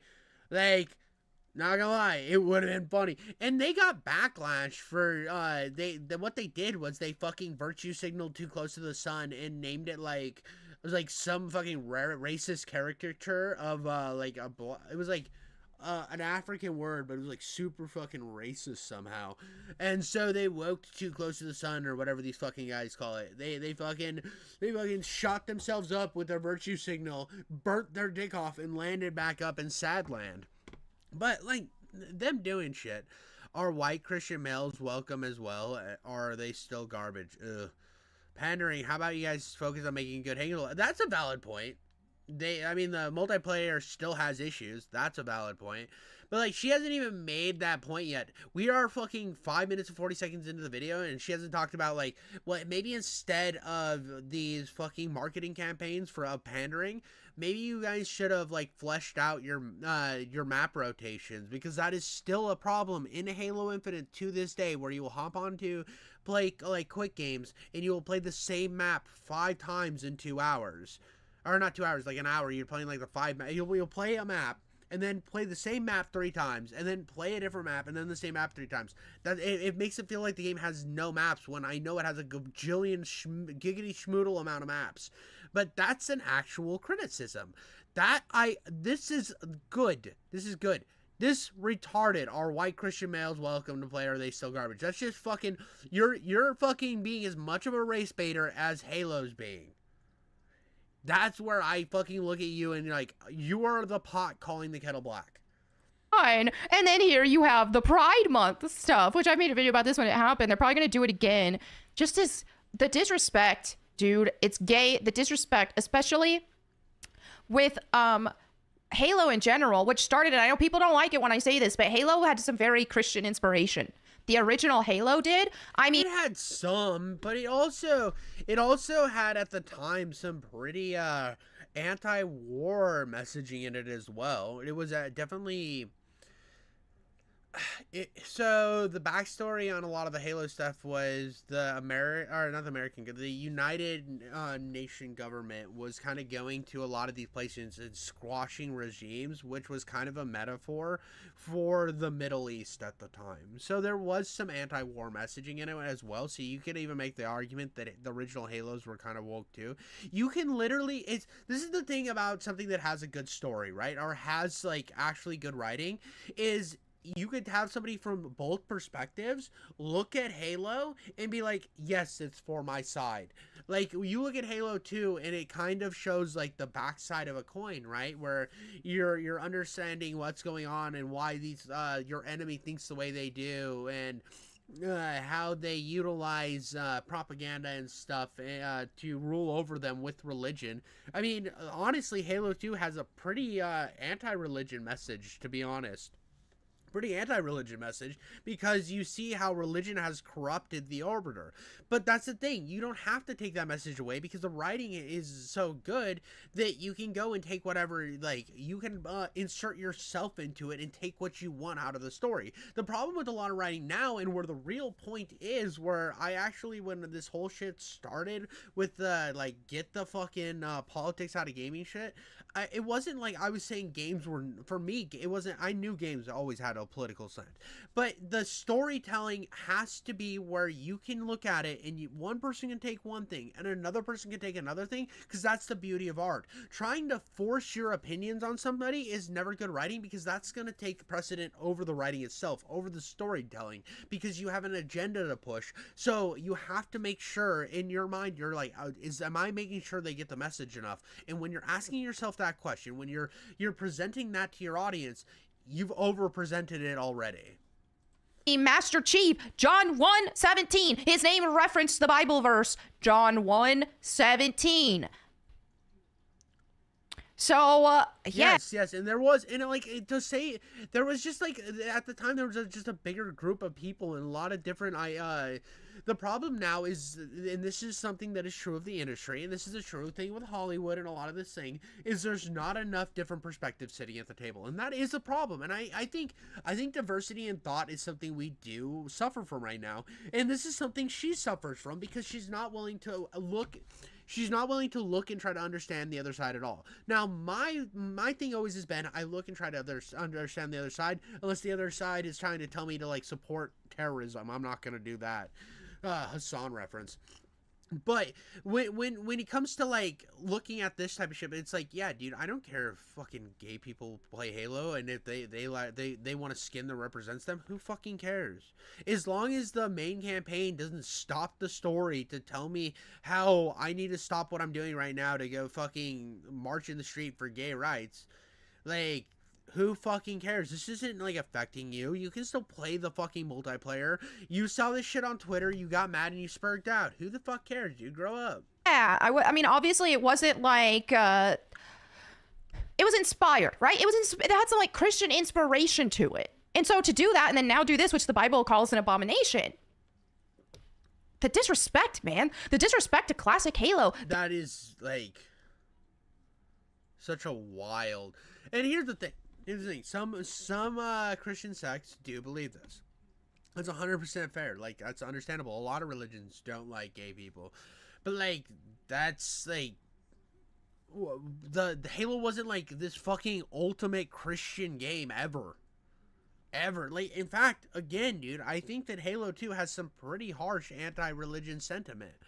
Some pretty strong anti-religion sentiment. I mean, the whole game, or half of the game's campaign, is centered around the fact that religion has corrupted the minds of an entire alien race. So, I mean, like, you literally go after the banished, which are just non-believers. So, it's... I don't know, dude. I don't know. Like, there could be some inspiration for Master Chief's name having some ties to the Bible, but, like, this is such a fucking stretch. The disrespect to the roots of classic Halo. Halo used to take themselves so serious. They had like this Bible almost of like, hey, we're not going to break any code on this, any comics that got made, any third-party partnerships, things like that. It was like, here's our code of conduct. We're going to be extremely strict. We're going to, yeah.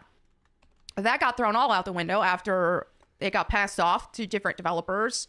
And it's just been a giant train wreck ever since. But yeah, I miss the good old days of Halo, man. But those days are definitely long gone now. Like, what the fuck are you even talking about? Well, yeah, dude, they've been gone for a while because Call of Duty came out and literally took what Halo was doing and sped it up, and Call of Duty killed Halo. Call of Duty 4 was the Halo killer. Plain and simple. That's what happened. And Halo's been trying to play catch-up ever since. Ever since. I mean, even though Reach was fucking, I'm not right-wing, but I don't care about skins if the game is fun. Well, and here's the thing, I'm what Hassan and all these fucking left-wing guys hate. I'm a fucking centrist, slop-tubing gaming creator, right? And I think that these people that try to fucking pull straws and pull fucking strings until the sweatshirt unravels to make their point are just as retarded as the people who do that. Because, like, there's people who literally will make a video and talk about why, like, Wolfenstein isn't made because Trump is president and because Trump's a Nazi. Dude, you can't have Wolfenstein in today's world. It's like, these type of strings are so illogical and so fucking retarded that it baffles me that somebody would sit down and think, I'm gonna record this shit. I'm gonna record this shit. And this is the same shit, dude. It's the same shit. they're all the same. They just don't see it. And now you got all this gay crap. And I think part of it is, if you remember back during like the BLM crap and things like that, there were these streamers that would say, why are these developers, why aren't these companies talking about this? Or they would even go after other streamers who weren't talking about that too. If you didn't put a black square on your Instagram or something like that, then it was like, oh, we see how racist. By the way, I hated that. I fucking hated that. I don't like when you force a company to take a political stance, because I don't think a company should not be taking a political stance. They shouldn't. Like, and that's just like blatantly obvious. And like before like the BLM thing, I don't remember Black History Month being that fucking controversial. I don't remember it being that controversial. It was just a thing. It happened, and then like Gay Pride Month happened, and we moved on, right? But it like this shit like blew up. It all became about like everything became about fucking me. Everything's me. And you gotta fucking. What about me? And this shit was then forced onto these companies. The companies were worried about being like attacked by some of these fucking online zealots, and it's happening from the right now with the anti-woke crisis too. But they were worried about being attacked, and they started fucking bending the knee. And for the longest time, like a lot of, and I understand why there's why like people like her exist. I understand, like there was so much from the other side for so long that now there's a pendulum swing, and it's gotten so fucking crazy toward one side, favoring one side, that now you're going to have the opposite reaction. That's just how things work.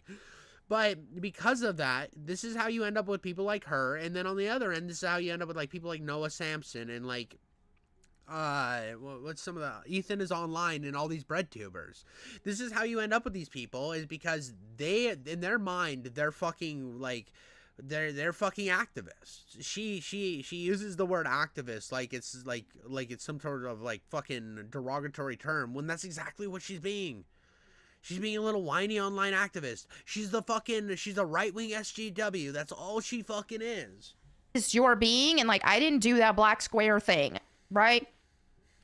I'm really glad I'm so glad you told us you didn't do the black square thing. I was really worried about it. I was like, after watching 7 minutes and 56 seconds of this video, I was worried you did the black square thing and you were just a liar. But now I'm glad that you proved that you didn't. You're such a powerhouse, Melanie Mac. You just have so much fucking power emanating from your being right now that I don't know how to handle it. But it's just like, hey, we notice everyone who's being silent. Silence is violent. Dude, what the fuck is this ad? What the fuck is this, bro? Dude, what the fucking AIDS is this? Dude, this is what happens because I watch Nux Taku sometimes, bro. I watched Nux Taku like a couple of times, and all of a sudden, I got bullshit ads on my fucking thing. Thanks, Nux, you fucking piece of shit. You fucking dirty fucking VTuber. We see you. Basically, it just got insane. It was not only, hey, even just shutting up wasn't good enough for them. It was like you had to virtue based ad. Dude, that was a wild ad. Signal their cause, or you're a bigot. You can't, even if you're silent about it. Silence is I hated that. I will agree with her on that you don't, just because somebody disagrees with you or doesn't want to talk on a subject does not mean that they're a fucking violent person or like silence is violent. I thought it was the stupidest fucking thing. You shouldn't force anybody to believe the same things you believe. I don't want Melanie Mac to watch this video and think I hate her for some reason, because I'm just making jokes, dude. I'm just having fun. And she can think whatever she wants. She can have whatever opinion she wants to have. She can do whatever stupid content she wants to make. And I'm going to keep doing my thing. And I don't ever think that she should conform to my ideas, and I don't want to conform to hers. I don't like this like thought policing. I've never liked thought policing, because at the end of the day, your opinions are your own, and nobody can take that from you. I know that's just such a fucking like, wow, brain cum explosion, dude. We're jizzing the air follicles with some big brain power when I really didn't say anything. But we're in a type of society where saying the most basic fucking things sometimes matter. They seem profound because people can't understand that you can have multiple different perspectives on a situation. I hate this, like, everybody's against you or everybody's for you mentality when there's some people that just don't give a fuck. Violence, guys. So, yeah, what we've seen is some of these activists that start working for these companies now. And then now, yeah, even though people have been over this, but they are still on and on about this. Like, disabled replies, they know. Oh, and don't even get me started on the TV show Master Cheeks. The disrespect. Oh my gosh. I mean, that show was just ass. I mean, the show was just ass. They didn't know what it wanted to be. They didn't know any. They didn't love they didn't have any love for Halo. And I hate when people like try to defend the show, and a lot of people will defend the show just because of the outrage, and then they'll find something about it they like a couple things that were good about like the first season or second season or whatever, and they'll like defend it, and it's like, dude, the show is fucking ass, dude. The show literally ruined like how Master Chief meets Cortana. How the fuck do you fuck that up? They like fucked it up so royally. When I saw Cortana just pop in, I'm like, this is what? This isn't how it worked at all, dude. This is fucking wrong. You did it wrong. It's just so all over the place. It doesn't have any good pacing. It follows characters that you mildly don't care about. There's so many problems with the Halo show that weren't really about. It was mainly that it didn't care about Halo. That's the big problem. It did not have any respect, because this goes right back to the egos of a lot of these people who are making shit like this. They have overblown egos, and they think that they're the most important person in the world, and that it's for them when they're trying to sell it to an audience. Like, when you're trying to sell something to an audience that already has a pre-existing fan base, you're trying to appease that fan base. You're not trying to appease yourself. You're not trying to appease your artistic endeavors. You have a little bit of stretch here and there, but to go in and just brutally fuck up something because you know better, that's what I got from the first season of Halo show, is they knew better than Halo did itself when it first came out. That should get more sales, like, for real. That's the thing, is if you want to appeal to women with these games, just keep doing what you were already doing that was good, and women, if it's good, then some women are going to play it. But if you're going to well, they couldn't keep doing what they were doing because it didn't work. Like, Halo has to evolve in some way. Like, Halo needs to do a lot of things to like win back. They done a lot in the right direction with Halo Infinite and its gameplay, but the fact that it released like fucking 6 maps. That wasn't, or like, it was 6 maps, but like 3 of them were like big game maps. There was only like, I don't know, there was like no maps, dude. There was fucking no maps. It felt like it was just like you were playing the same 3 maps over and over and over again. So I actually took a break from Halo. My wife ended up loving it, and she plays it. We still play it to this day. I think it's a lot better now, but it took so long to get better, and they drip fed content so fucking slowly that there's a reason why people fucking left Halo, and it wasn't because of this ideological bullshit. Because, to be honest, most of this shit doesn't matter. This is just fucking yapping. This is just other drama that pops up, and this is the only time anybody's probably fucking even talked about Halo Infinite since the game dropped. Try to specifically change things up for women or make this more appealing to women, you're going to lose the women who are already They literally aren't even trying to make it more appealing to women. They did a Black History Month one, so they did a Women's Pride Month. It's not a fucking profound concept. It's Microsoft. Microsoft tries to fucking virtue signal on every single fucking holiday. Why? Well, you think that they're just gonna stop out of nowhere? No. Fans, like myself, and you're not gonna get enough regular women. I mean, we've seen this happen with like what Marvel's been doing. They did a Christmas skin. They did a Santa Claus. It wasn't Santa Claus, but they did a Christmas skin. Are we gonna get mad at them because Christmas and not everybody's Christian? So there's your Christmas. Like, what the fuck are we talking about? This is stupid. And all that. They keep trying to appeal to women more, but they're losing the actual. Just make something cool. Just make something cool and women will play. Like Gears of War. Man, I when Gears of War first came out, huge fan. My cat right here, he's 15 years old. I named him Coltrane from Gears. It's like Gears actually had a surprisingly bigger amount of female players than would have been anticipated. I'm talking classic Gears before they started adding the female, like, actual playable characters, right? Girls loved it. It was like, well, and I know that there is some shit about like Gears of War where it gets preachy or whatever. I don't really like the gameplay of Gears of War. I'm gonna be honest with you. I really like Gears of War 2. I love the story, but the gameplay. It's why I haven't played Gears of War 3 is because I'm not really in love with the gameplay of Gears of War 3. I don't like cover-based shooters. I never have liked cover-based shooters, and it's one of those things that like I know that there's some issues with Gears of War 4 and 5, and there's a lot of people that talk about how it's woke or whatever. It honestly just looks like I tried to play Gears of War 5, I think, and it was just like a bright, happy game, and that's not what Gears is. Like, to me, it's like a dark, sad, depressing, grimy bloodfest, and I think they just lost. They never understood what made Gears of War, and that lack of understanding was the problem with where the series was progressing. Now, E-Day does look promising. E-Day does look promising back to its roots, but we'll see what they can do. not something that you would anticipate girls to like, but hey, we did. It was cool. I think it appealed to a lot of the girls who grew up with brothers and stuff like myself, but hey. So anyway, there you have it for this video. Let me know what you guys think in the comments below. Thank you so much for hanging out with me today. As always, if you want me to read the Bible to you, you can check out my Bible channel at Bible Time with Melanie Mack. Thank you all.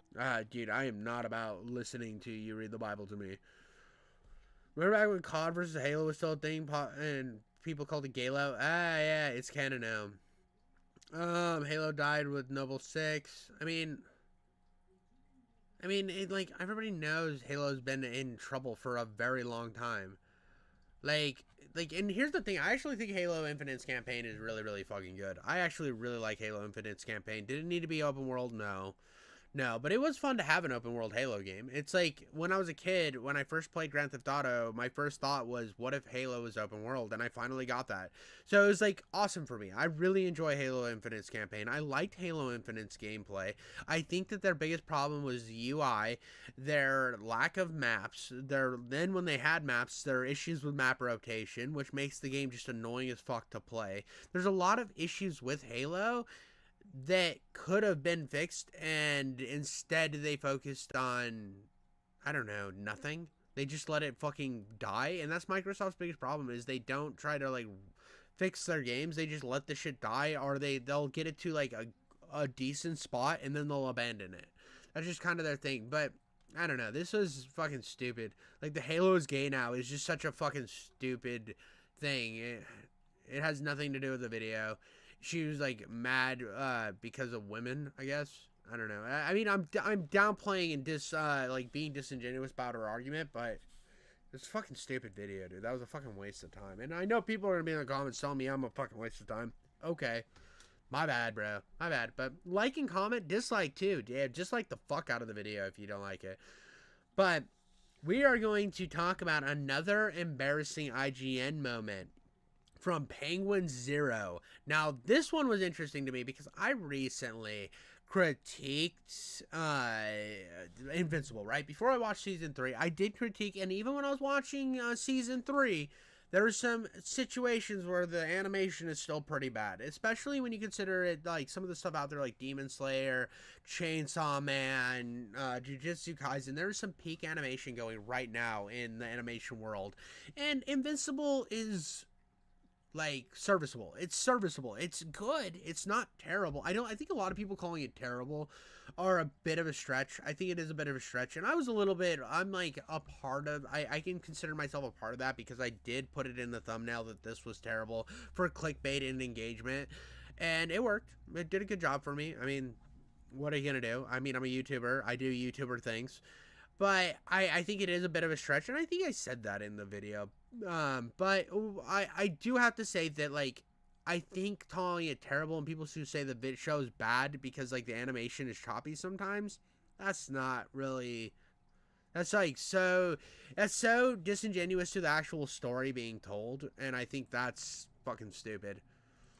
Everyone makes fun of them. Somewhere on this planet, a baby's first words were IGN sucks. They are irresistible to mock. They are a wedgie magnet. I recognize it's not brave to insult them, but I cannot help it. They are a company that puts out opinions that are so bad it should be labeled domestic terrorism sometimes. And that's what— Bro, Hassan drop? We got a I'm just kidding, dude. But no, IGN is like one of the most, and this is my problem. So a lot of times people will say like the thing about like the like you got the anti-woke and the woke guys, they're all yelling at each other all the time. And I think the people we should be yelling at from the very beginning has always tried to be like games media, and how they are like they sit here and they will like cream and like fight for whatever is the opposite of what the general consensus is, so that they can get clickbait engagement. And that's why we do not hate the media enough, because they're not media anymore. They're not media anymore. We'll see, ooh, thing is very popular. Let's do the opposite of let's do whatever will rile people up the most.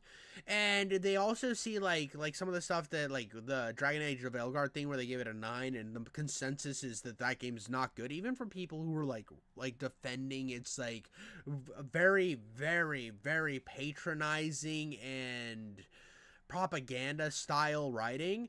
They will like defend it to their death. They will suck the teat of it, but they also know that the game is just not great in general. It's just not a very well-made game in terms of an RPG, especially compared to the other Dragon Age games.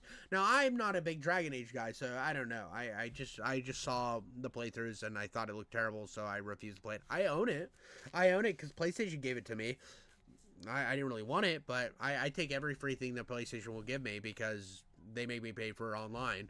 But I look at like how IGN saw, oh, this will make the chuds mad, I'm going to give it a 9. And that's what it felt like. And I feel like a lot of times they see what will get them the most engagement. They will be disingenuous and they will do this shit. And I'm so sick of it because it doesn't feel authentic. What we're focusing on today, their most recent dog shit take, giving the Invincible season finale a 4. I haven't been this stunned by an IGN review since they gave Transformers 1, one of the best animated films of 2024, a 5. It really feels like, and the prevailing theory is, that this is a company that is only staying afloat by making rage bait. And I think there is merit to that claim. Bro, no, I didn't pre-watch this. Shit. I fucking just, that's what they exist for. That's what they exist for, bro, is they're here for fucking engagement and rage bait, and they will make whatever fucking take will get them the most. It's the same reason why I think Matt Walsh did that fucking video where he talked about all the overrated series and they were all the incredibly popular fucking movies, is because they're trying to get engagement bait. They're trying to get more people to their shit so that they can peddle more of their bullshit.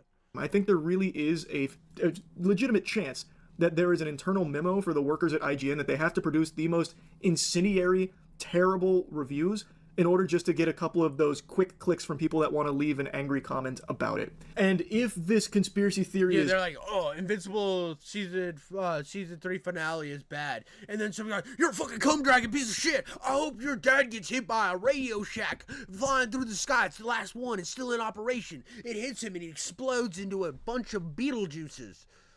Incorrect, then I think IGN demonstrates the very worst of an archaic system of company reviews, where you have a bunch of different goobers, all with different tastes, being assigned different things to review that they may not have any interest themselves personally in seeing, and you'll see that ire come out in the review where they completely missed the point. There's only one game, and this is something I actually will stand behind. There's one media source that I actually trust.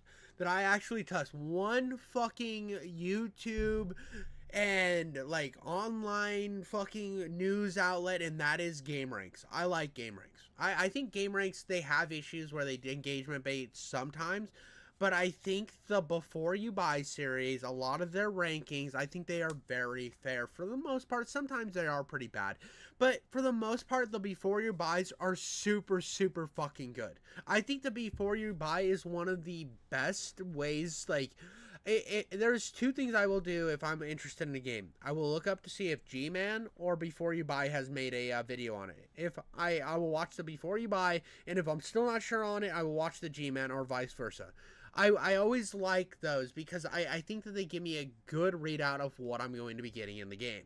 Now, I never check IGN. I think IGN is a fucking waste of time. Same with like almost every single other one of them. Skill Up and... Kind of Funny. Kind of Funny is fucking garbage. Anybody who thinks Kind of Funny is like reliable, you have actual brain issues.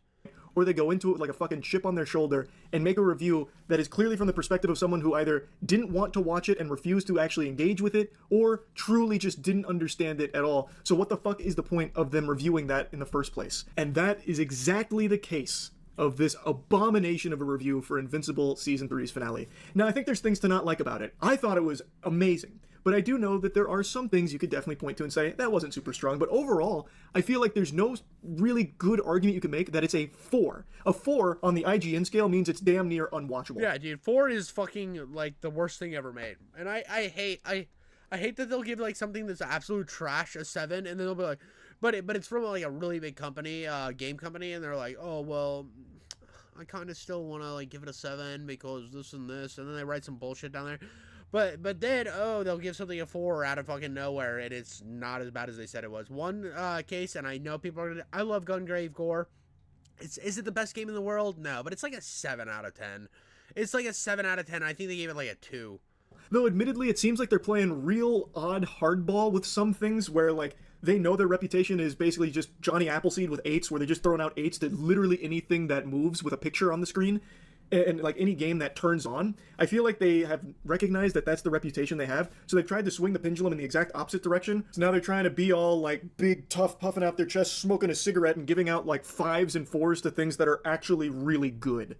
So like it's very just all over the place. And in the Invincible review in particular, when you actually read the things he was saying to argue for why it's so bad, it's as if he just didn't watch it and looked at like a ChatGPT summary of what the episode had in it, and then wrote his review based on that. Now, I know we talked about this a bit last night. I was in disbelief when chat told me IGN rated the Season 3 finale for Invincible 4. So, of course, we talked about it last night, but I am actually still stun-locked on it. This morning I woke up and remembered the review, and I'm still mad. Yeah, IGN, like, it's not like a meme. They really did give it a 4. They said it is the worst episode in the series, the first bad episode of Invincible. And it's, I don't know, it sent me on like this spiral. It's such a good episode too. This is the best episode in the season. Like, it's so good, dude. I don't, it's such a good episode. It's sick. This is the best episode in the entire season. I don't understand how you get out of that fucking perspective. Almost an existential spiral of what is even the point in a company like IGN reviewing things anymore. Like, it feels so obsolete. Because they have so many different reviewers, there's so many different tastes. What is the point in having the guy who gave Megaflopolis a 9 also review Invincible Season 3? Like, what does that do? This guy's already huffing his own farts thinking that he, in his words, Megalopolis is capable of rewriting your body, soul, and mind, and then tasking him with reviewing Invincible Season 3.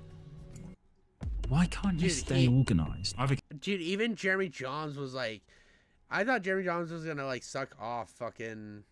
Where's the review here? Hold on. I pulled it up on... Where's the fucking rating? I don't know, dude.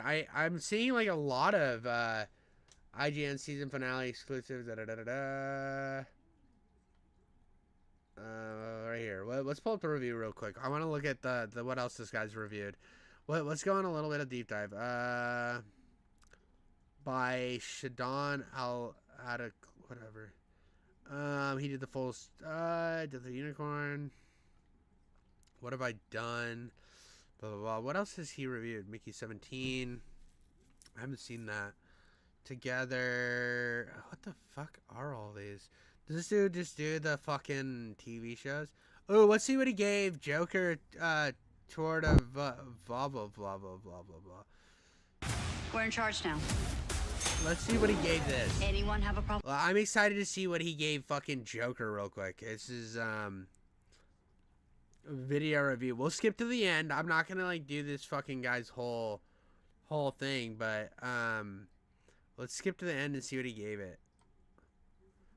Dynamics set the stage for musical romance that never blossoms, visually, acoustically, or emotionally, giving way to a sequel weighed down entirely by its predecessor, despite how hard it tries to escape the promise of a novel approach. The dazzling lady be thought of Beetlejuice, and The Crow, and for everything else, stick with IGN.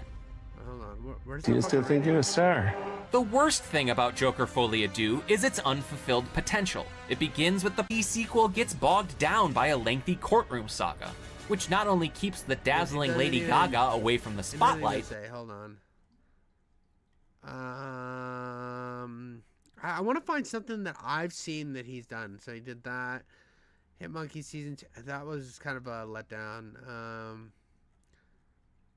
So he doesn't review games. He's like their TV guy, it seems like, and animation.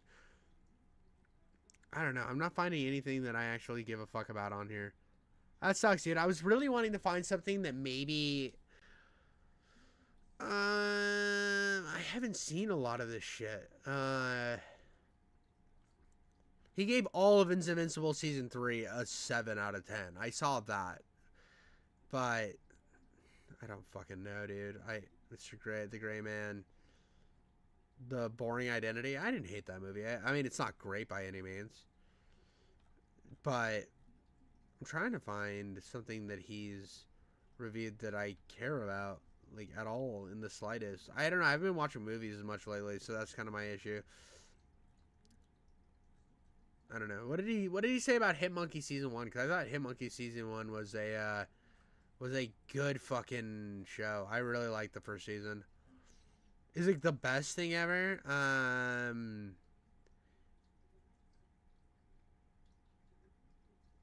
Nothing bad. Nothing bad. I mean, we're looking here. I don't see anything like too egregious. I don't know. I don't know enough about the fucking guy to make any decisions. I can't find anything. It's just fundamentally useless. Because I'm really starting to think it's not even rage bait. Like, that was my big cope last night, is that it has to be rage bait from IGN. I don't think it is anymore. I think it is just a product of just being so archaic and having different people reviewing different things and people's tastes just not aligning with the thing that they're reviewing, that it leads to shit like this. I think he's just their go-to rage bait guy when a big show comes out because he only reviews contrarian takes for big stuff. Yeah, I was looking through his list as well. Like, it does seem like that is kind of a common trend with his reviews, but it can't be useful, right? Like, for a company like IGN, it cannot be useful to have like a designated. Well, I mean, but think about when do you talk about IGN though? When do people talk about IGN anymore? It's either people are leaving IGN because they're done with their shit, or they're fucking going and creating drama like this and people cover it. This is the only time they get covered. This is the only time they fucking matter. Rage bait spitball magnet. Like, you'll get some clicks, but mostly what people are going to do is what they're doing right now, just making fun of it on Twitter without ever actually engaging with the article itself. Because why the fuck are you going to go here? It's absolutely outrageous. No one's going to bother clicking on it. It's too rage baity. You may think that an adult that can't stop watching the I'm trying to find one of these articles that, like, maybe I'm going to try to find his, because I think he did Invincible Season 1. I think he did Invincible Season 1 as well. Like, I don't even think that's what's going on.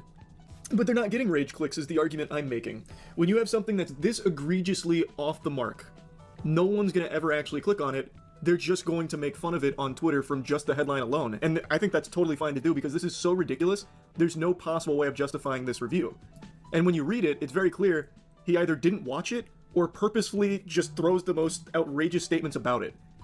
Like, we already read the whole thing last night, I'm not going to bother doing that again, but just like calling it narratively scattered and thematically incoherent is like very evident he is either doing it purposefully or truly just didn't watch it and maybe just saw TikTok shorts with highlights.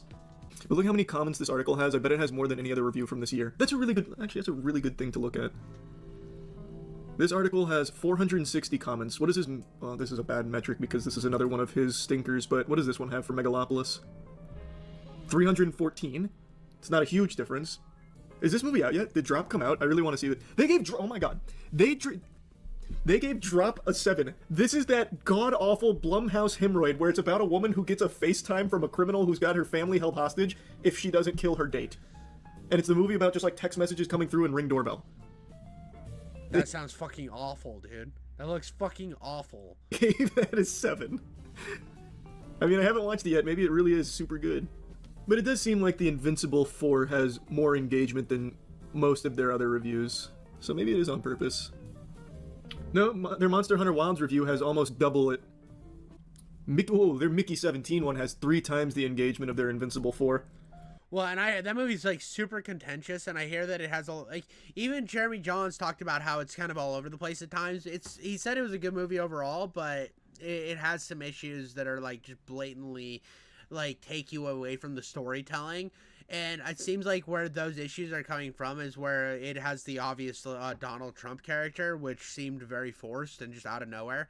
And that caused a lot of problems. And so, like I said, whenever there's something that they can do to piss off and like get that engagement off of that like anti-woke or the anti-woke crowd, they'll rate it high and it'll get a bunch of fucking engagement. And they gave Mickey 17 an 8. Honestly, I actually agree with the 8. I'd probably give it like an 8.5 maybe. Nah, probably not even 8.5. I'd probably keep it in an 8.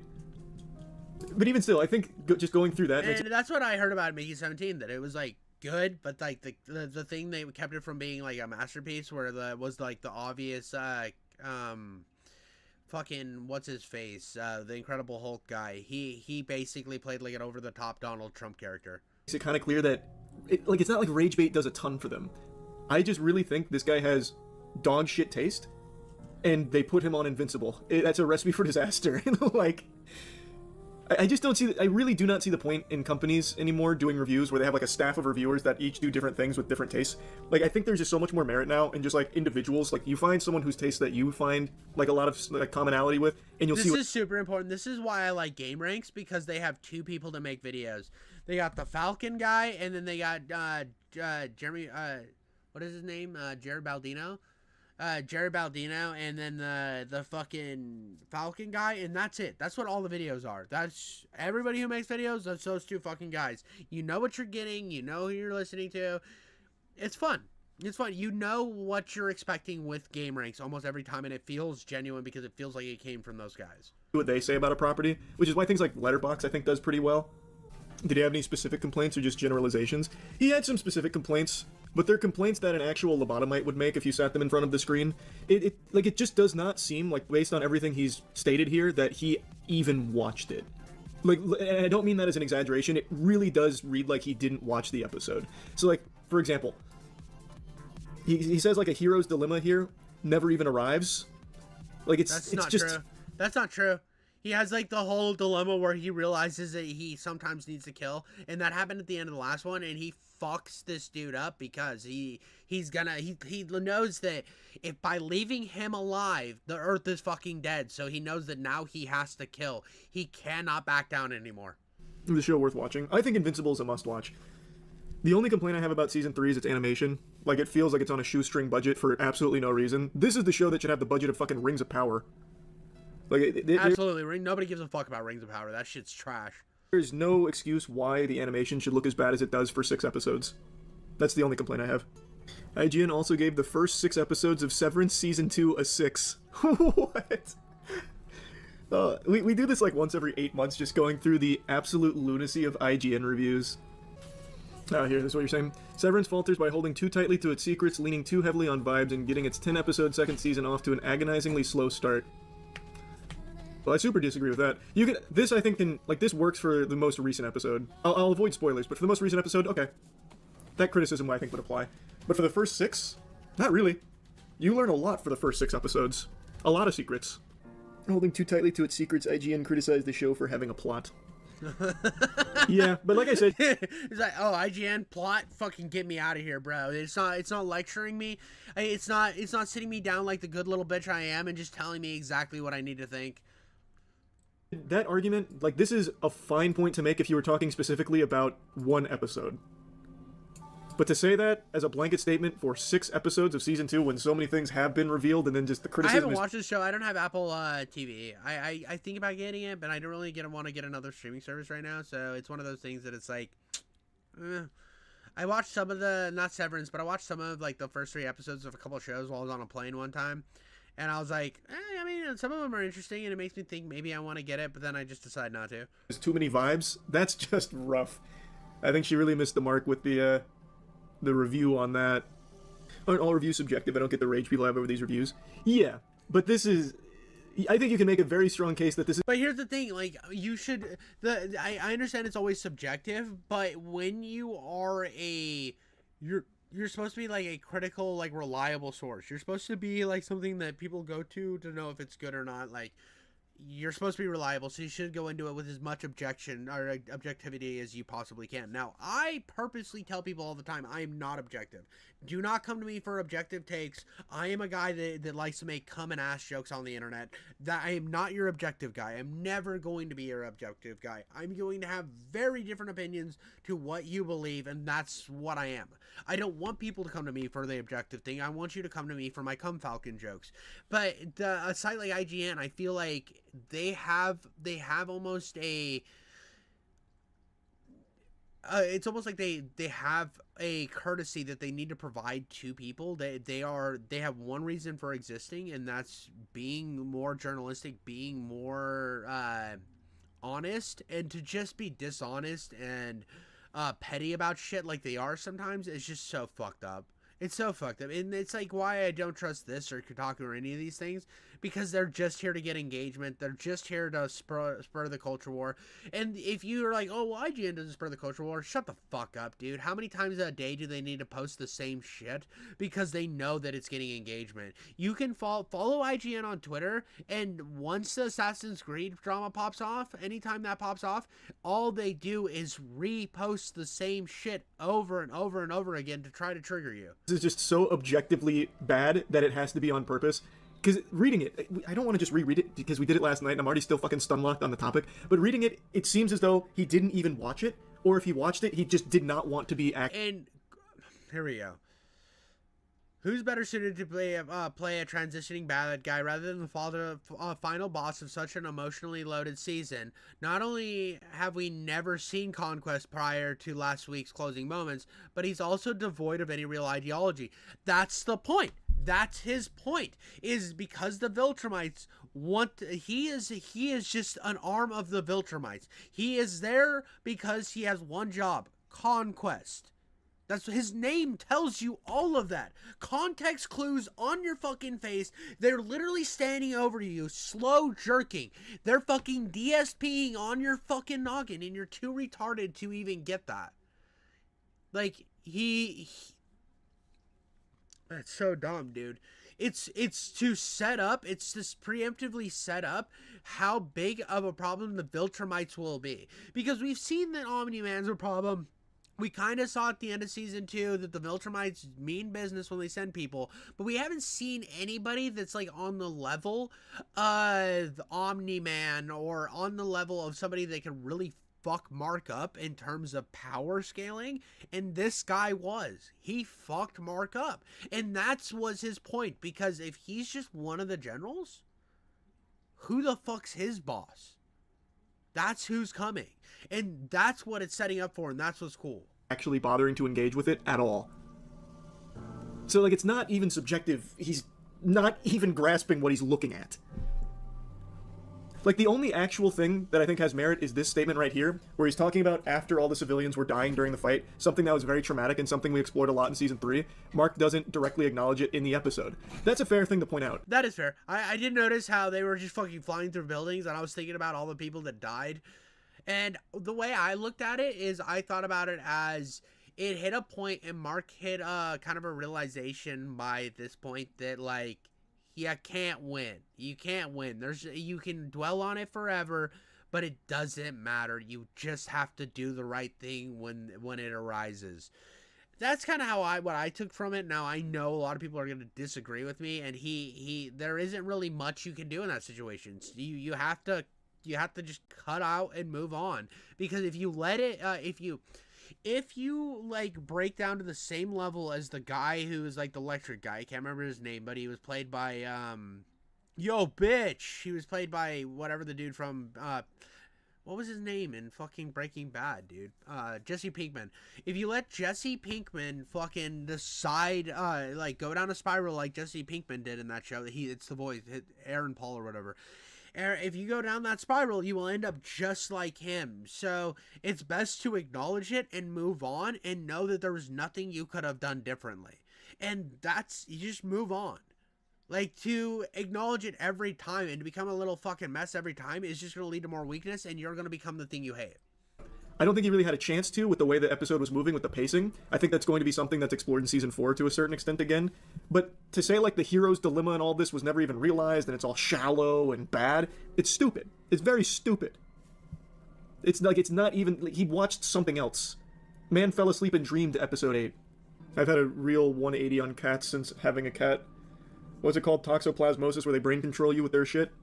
Yeah, it super worked on me. Now I just love all cats. Gotta be honest, it's hard to tell. That happened to me. He ended the video. He just fucking like did off. Tried the double ended Sonic the video. Smasher, not Fuck off, ad. I don't care about you, Sonic. He ended the video, so like it doesn't matter. But I actually agree with the cat thing, where it's like I hated cats, dude, until I met my wife and she had a cat, and then the cat was fucking cute, and then we got another cat, and now I just like cats. I think they're just chill. They just kind of do their own fucking thing. But yeah, I kind of fuck with cats now. They're one of my things that I fuck with. But I think I'm going to do one more tonight. We got Nux Taku's Dandadan is perfect and no one gets why. Now, I think I get why. Because I love Dandadan. And the theme song makes my baby dance, which is cute. And that's a win. That's an epic W for the win, dude. It's awesome that my baby dances. But also, I think the reason it works so well is the romance involved in the and how it understands, like, how relationships work. I think that's really why. And they like forced the guy to like, he like sat down and read like a bunch of romance manga for a long time to understand how to make like a good romance story work. And I think the way that he built it in there without jeopardizing the action while still doing like the cool shonen tropes and stuff, and giving all the characters like real depth and stuff, I think there's it's something profoundly brilliant where almost every character from Dandadan feels like authentic and real. There are a lot of really funky anime out there. Anime with all sorts of plot lines that go in all sorts of directions. A lot of them, you know, they just try to survive with cheap tricks, coast on a popular genre, and just basically tread ground in the past, constantly retelling the same stories in slightly different ways. Like, well, this isn't an anime problem. This is an everything problem. Everyone tries to tread ground. The reason why tropes are because the tropes are popular, making an actual human centipede endless cycle of shit where they consume some shit and they poop. It's 100% factual. Now, I watch a lot of anime and I know that there's a lot of recycled shit and stuff, but I still am on anime right now because of the fact that I got so sick of seeing the same monotonous bullshit that was steadily getting worse with modern movies and stuff, because I was a movie guy. I've always been like, I was always a big movie guy, and I started just like getting sick of being preached to, for one. That was something that was really annoying to me because it was getting in the way of good storytelling. It's like, and then I would see a review of the movie and I was like, oh, this is the greatest thing ever. And I'm like, no, it was just a preachy piece of shit. Like, why the fuck are you sitting here just talking down to me, bro? Like, what the fuck is that about? And then I just started getting annoyed with it. And then my buddies told me to watch anime. And it's like, I haven't gotten sick of the repeating storylines yet. It's something new and fresh for me. It out, and then someone else takes that shit and uses it again to mold another beautiful statue out of the shit of this previous trope. This analogy is getting complicated, but I wanted to tell you that there is an anime by the name of Dandadan that I have recently completed, and it takes this entire concept of needing to fit into a certain box and absolutely destroys it, like straight up ass blasts the box. This is a story that tells an incredibly beautiful, poignant message while being absolutely all over the place, beautiful visually and auditorily, writing some of the most relatable... I am actually worried about the visuals because it is gorgeously stunning visually, but I remember watching Tower of God, or I think it's Tower of God. It's on it's a Crunchyroll original, I believe. And the first season was one of the most gorgeously animated things I'd ever seen. And then the second season was just basic anime bullshit. And best characters I've seen in a very long time, with fascinating world building, incredible lore, and honestly, in my opinion, from my perspective, which is the purpose of this video, not only would I say that Momo and Okarun are two overpowered anime characters done right, but I would go as far as to say that the entire setting, the entire plot, and the entire purpose of Dandadan is to tell one story. It has one theme, one thread that literally travels from every single fucking point of this entire goddamn show and ties it all. Love. It's love. All together. From the really cute love story of the main characters, to the side characters, to the grandma who, oh my god, defies every gender norm stereotype on the planet. Holy moly, she awakened things inside me that I never knew existed. Every alien... Alright, Nux, stop turning into a cum falcon. Otherwise, I'm not gonna let you live down your fucking... I mean, this is opposite of Lolly, so I guess I can't pull your cancellation drama up. He'll pull it up. Nux always likes to talk about how he gets canceled all the time. That is like one of his biggest arcs is I get canceled every 2 seconds, which I can't wait to be big enough to be canceled every 2 seconds, you fucking bragging piece of shit. Every demon, there is one common thread that ties everything together, and to get to that, which we will at about the 75% mark of this video, we are going to require some build-up. I ripped that off from Nux Taku, by the way. When you see 100% in my videos, I 100% ripped that off from Nux Taku. I thought it was funny. I thought it was engaging, so I started putting that in my titles. Because I'm a dirty fucking thief sometimes. I'm a dirty fucking thief. When I see something's working for a certain content creator, I think, how can I twist that and spin it up into my own butthole like a razor blade induced dildo? And I say, I'm getting this shit done. I am becoming God. Here. So, we're not retreading too much tread ground, just like this anime that I have gotten to actually start really loving. But today, we're blast from the past old style Nux video. No one understands Dandadan. 10,000 likes, I'll bring back the No One Understands series, and the next episode will be on Delicious and Dungeon. Definitely subscribe. Dude, okay, I don't know. I'm already liking this a lot. This needs more likes, I guess. Incredibly basic premise to this entire show. This is way better than his reaction content, and I like his reaction content. I think it's pretty quality. I'm already in fucking love with this. I think Nux needs to do more shit like this. That you have an outspoken, extroverted, incredibly popular girl by the name of Momo. Everyone loves Momo. Momo's awesome. She's out there. She's rambunctious. She has billions of boyfriends. She's doing her thing. She has one little quirky bit to her. She believes in demons and evil spirits. And you got your main character, Okarun, your classic virgin nerd guy that everyone picks on, everyone makes fun of. He's introverted, he sticks to himself, he's just out there reading his nerdy fucking shit all day long. So something I actually wanted to say, like cutting in again, I think that they did the nerdy character the best in this. I've seen the nerdy, like kind of otaku character done so much in anime, and they're always so insufferable and they suck, and I think he stands on his ground a lot, and I think that's what makes him best, because he's not just a whiny little bitch the whole time. And a lot of these otaku characters become insufferable fucking pussies.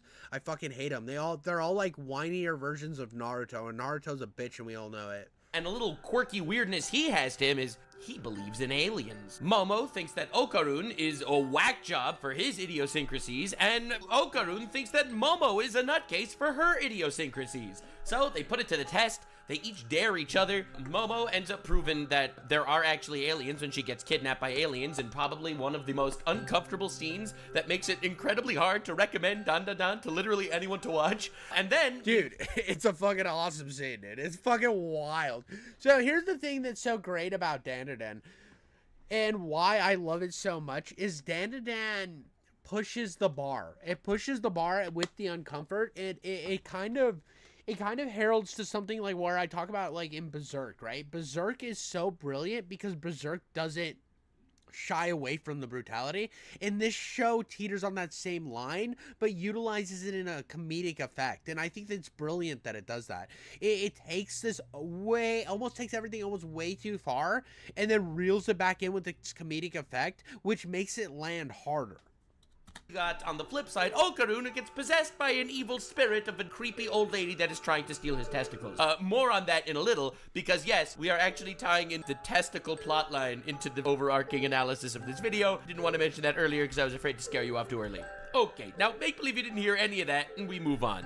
Eventually, Momo figures out that she actually does have latent psychic abilities. She's broken, busted, overpowered as fuck, wipes out a bunch of aliens doing that shit. Turns out when she believed in spirits because her grandma was allegedly a spirit medium, well, it turns out she was a spirit medium. She is the fucking Gojo Satoru of Dandadan, except she can't leave her fucking house. On the flip side, Momo, who had his testicles stolen by an evil spirit, manages at some point to combine with this spirit, gain epic grandma. And the funniest thing about like their spirit powers is how fucked, how fucking overpowered they are against the aliens, bro. It's so funny, dude. And like they think it's all because of his like dick power because he got his balls taken.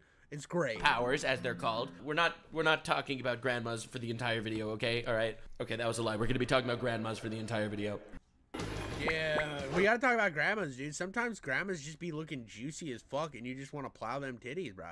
Sometimes you just want to stretch some old saggy boobies around your cock tied into a knot and fuck the knot hole, bro. What are we talking about here? Eventually, after overcoming certain obstacles, he is able to transform into this really badass anime transformation, overpowered done right, where he basically loses his entire nerd shtick persona. He becomes a lethargic bastard, and he is super fast, very powerful, and basically him and Momo working together, they tackle multiple... And the animation through all of this is fucking fire. There's not a single part of... And this is something I was saying, and people criticized me when I criticized Invincible.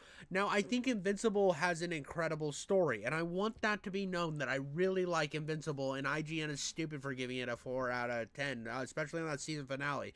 But I can look at Dandadan and be like, that right there is what you should be doing, Amazon. That is the type of shit you need to be doing. And then I can, there's a fucking example. There's an example. It's right in front of your face. You're waiting for a dick to suck, and the dick is called Dandadan. Suck it, and then realize what you could be doing with Invincible. Intergalactic supernatural threats over the course of this entire show. That was the super abridged plotline, and we are going to be dissecting every morsel of that over the next couple of minutes. Ooh, this is turning into a lore dive. Ooh, I like a lore dive. I like I like lining up a bunch of lore penises and just like having them bukkake my face. I like having a bunch of spread lore vaginas where they pour their waterfalls right into my mouth. It's called lore waterfalls. On this surface level, this absolutely looks like it's your classic go-to shonen battle anime.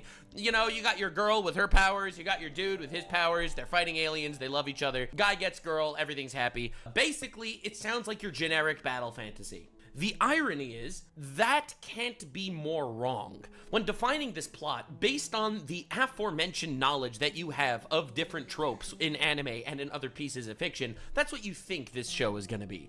It's not just bombastic and hilarious with a fantastic cast of characters, but to be honest, there is something that is that I want to say here, because it was something that I felt that was almost perfect about Mob 100. So Mob 100 is another fan. If you like Dandadan, the closest thing you will find to Dandadan is Mob 100. You need to watch Mob 100. It's fantastic, because like One Punch Man was the first project that guy did, and then he went to Mob 100, and I think Mob 100 is even better in the character development aspects than even One Punch Man. And I think that it's almost closer to this, where it feels like there's nothing else like it, because it's almost jumping into different genres and moving away from being a shonen or anything else. It wants to be its own thing. It doesn't want to be categorized.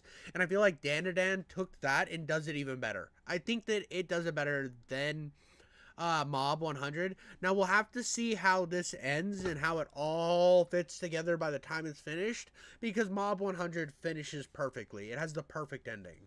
This is a romance psychological story, the coming of age of people, and a celebration of the years of puberty in high school, where you truly grow up and start seeing the world through adult eyes instead of the eyes of a child. That's what this story is. All the battles, all the alien fights, that's backdrop. Dude, I love the music's just like, he's like, they're gonna come in each other's pussies, and it's gonna be beautiful because they're growing up, coming in each other's pussies.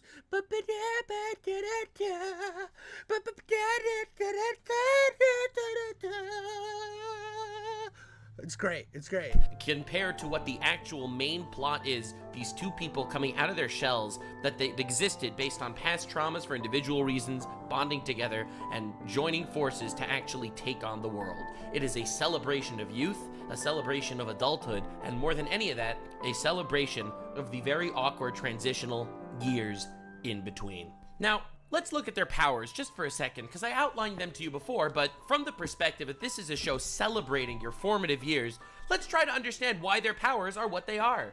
Dude, I had to adjust, dude, because my pants had like sucked up into my balls so hard that I felt like I was the main character from Dandadan and my balls were gone. Dude, I thought some witch cat had taken my balls and ran off into the sunset with them, and that's how like far my pants had rode up, and I was going to start talking in a deeper octave, and I already have a high-pitched nasally voice. So in case you're wondering what all the movement is on camera right now, that's what it is. And what does this have to do with Dandadan? Go fuck yourself. Well, let's look at Momo. Momo is the extroverted character. She had tons of boyfriends, everyone loved her, she's super popular, she's cute, all the boys in school are freaking losing their minds over her, she has tons of friends, she could do whatever she wants. She therefore decides to crush her inside yearning for understanding more about spirituality and understanding more about the demons or the spirits that are roaming around the world. She decides to crush truth and herself in order to... Well, and I think everybody goes through this too. Here's the thing that people don't understand. In order to conform and in order to kind of figure out other people, you have two options when you start going through school, right? You start conforming, and therefore you kind of gain some popularity, you network a little better because you understand that forcing stuff that you are passionate about, even if you're passionate about it, that doesn't mean everybody else is passionate about it. So forcing that onto other people is going to annoy them. And if that's your one thing, you become really annoying and you isolate yourself. And that's like the juxtaposition, and that's why I found this so brilliant, because I remember I used to be like Ocarun, right? I used to be like Ocarun, and I was like this kid that was like way into superheroes, and this is at a time when like I think like Fantastic Four was like just released. I think Spider-Man 3 what came out when I was in like 6th grade, so this was like elementary school years, so superheroes weren't really the most popular thing.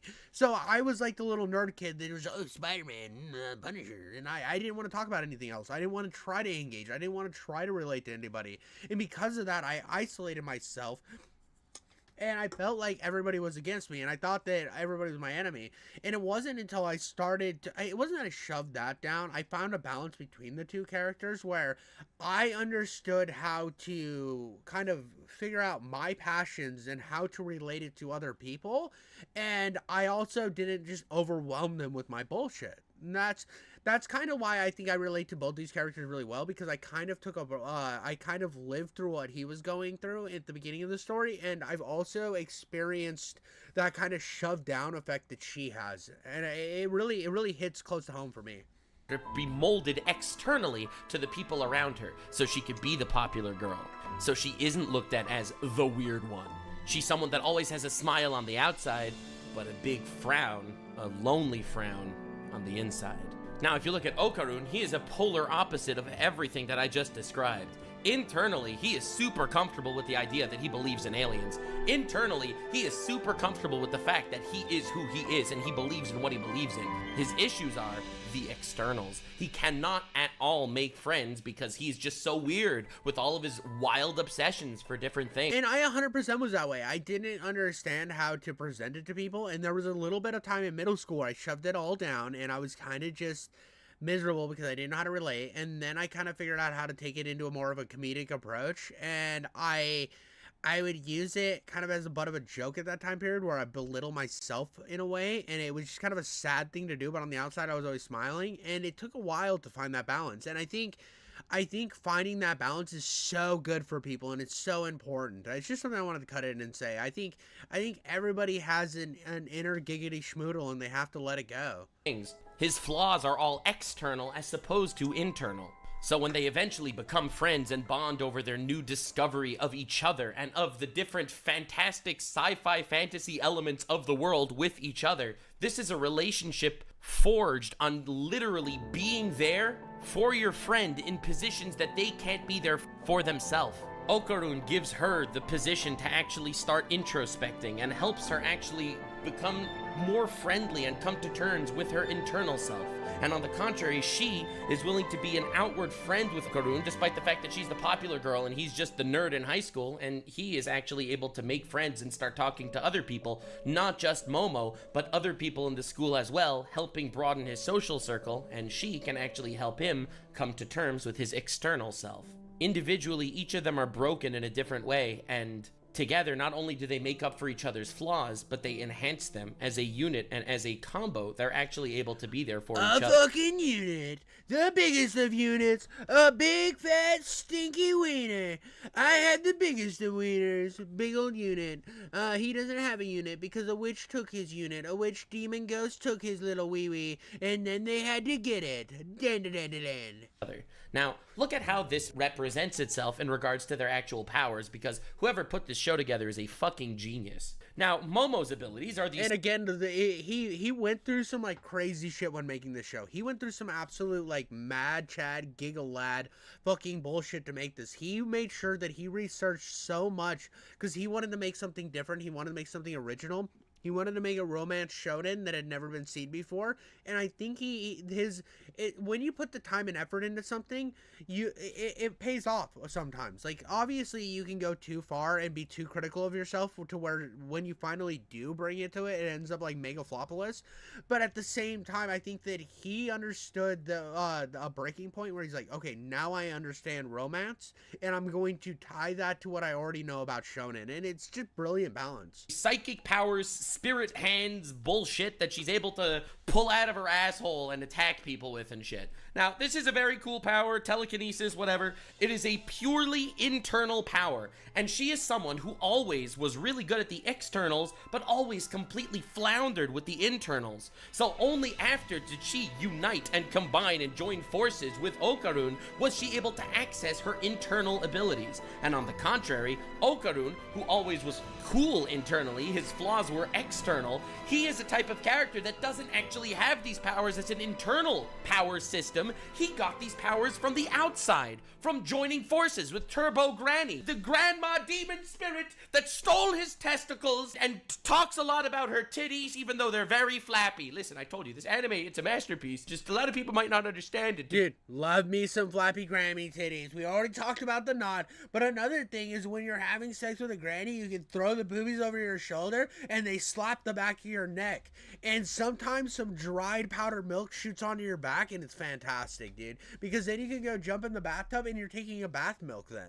To be the masterpiece that it is. His power source comes from externals that he was only able to access after joining forces with Momo, and her powers came from internals that she couldn't access until she became friends with Okaru. A perfect, beautiful representation of how you are not whole alone. It's perfect yin and yang, and this is like why you see some of the best couples have like, they're not complete opposites, but they're opposite in like certain regards to where they balance each other out. Like when me and my wife go to a party, for example, I am the one that does the introductions. I'm the one that breaks the ice. I am the loud, obnoxious one, and then she reels me back in, and then she lands her jokes by reeling me back in and saying, like, then she gets comfortable because it's like she starts speaking out to reel me back in, and then she's making jokes with the other people, and she starts like opening up, and she starts becoming more of the attention.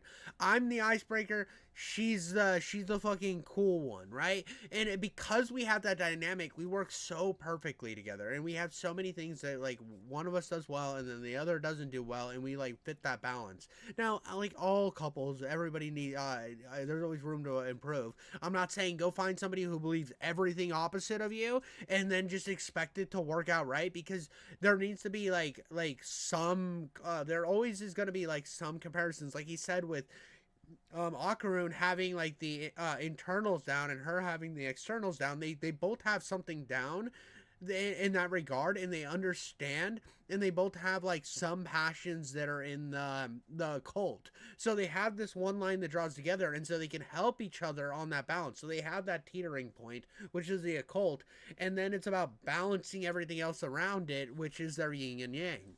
Sometimes, and you need to be there for other people in their weaknesses so they could share their strengths for your weaknesses. It is a beautiful way to show a metaphorical representation of the bond between these characters, and it's why they are so easily the core of the show.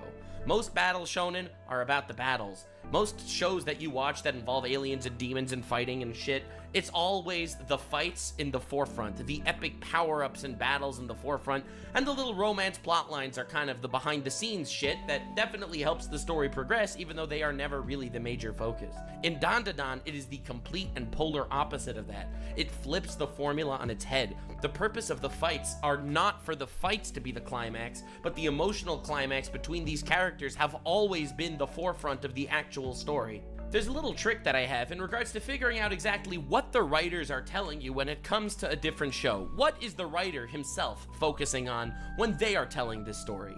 If you're watching Attack on Titan or some battle anime of some regard, the end of every single episode will end on a cliffhanger. Will the hero survive? The Titan is about to step on Eren, and then all of a sudden, oh my god, what is Eren gonna make it? And the episode fucking ends, and you sit there in your seat for a week waiting to see if the fucking foot falls on the guy, and then of course it does. The moment the next episode starts. But the cliffhanger was always about the battle, the threat to their life. Same with Demon Slayer, same with Naruto, same with basically every battle anime. The focus is the battles, and therefore the cliffhangers are always going to be, will the hero win? Dandadan ends every episode on emotional cliffhangers. It's an awkward moment between the main characters, and it just goes to show that that is exactly what the perspective of the writers are when they're putting this show together.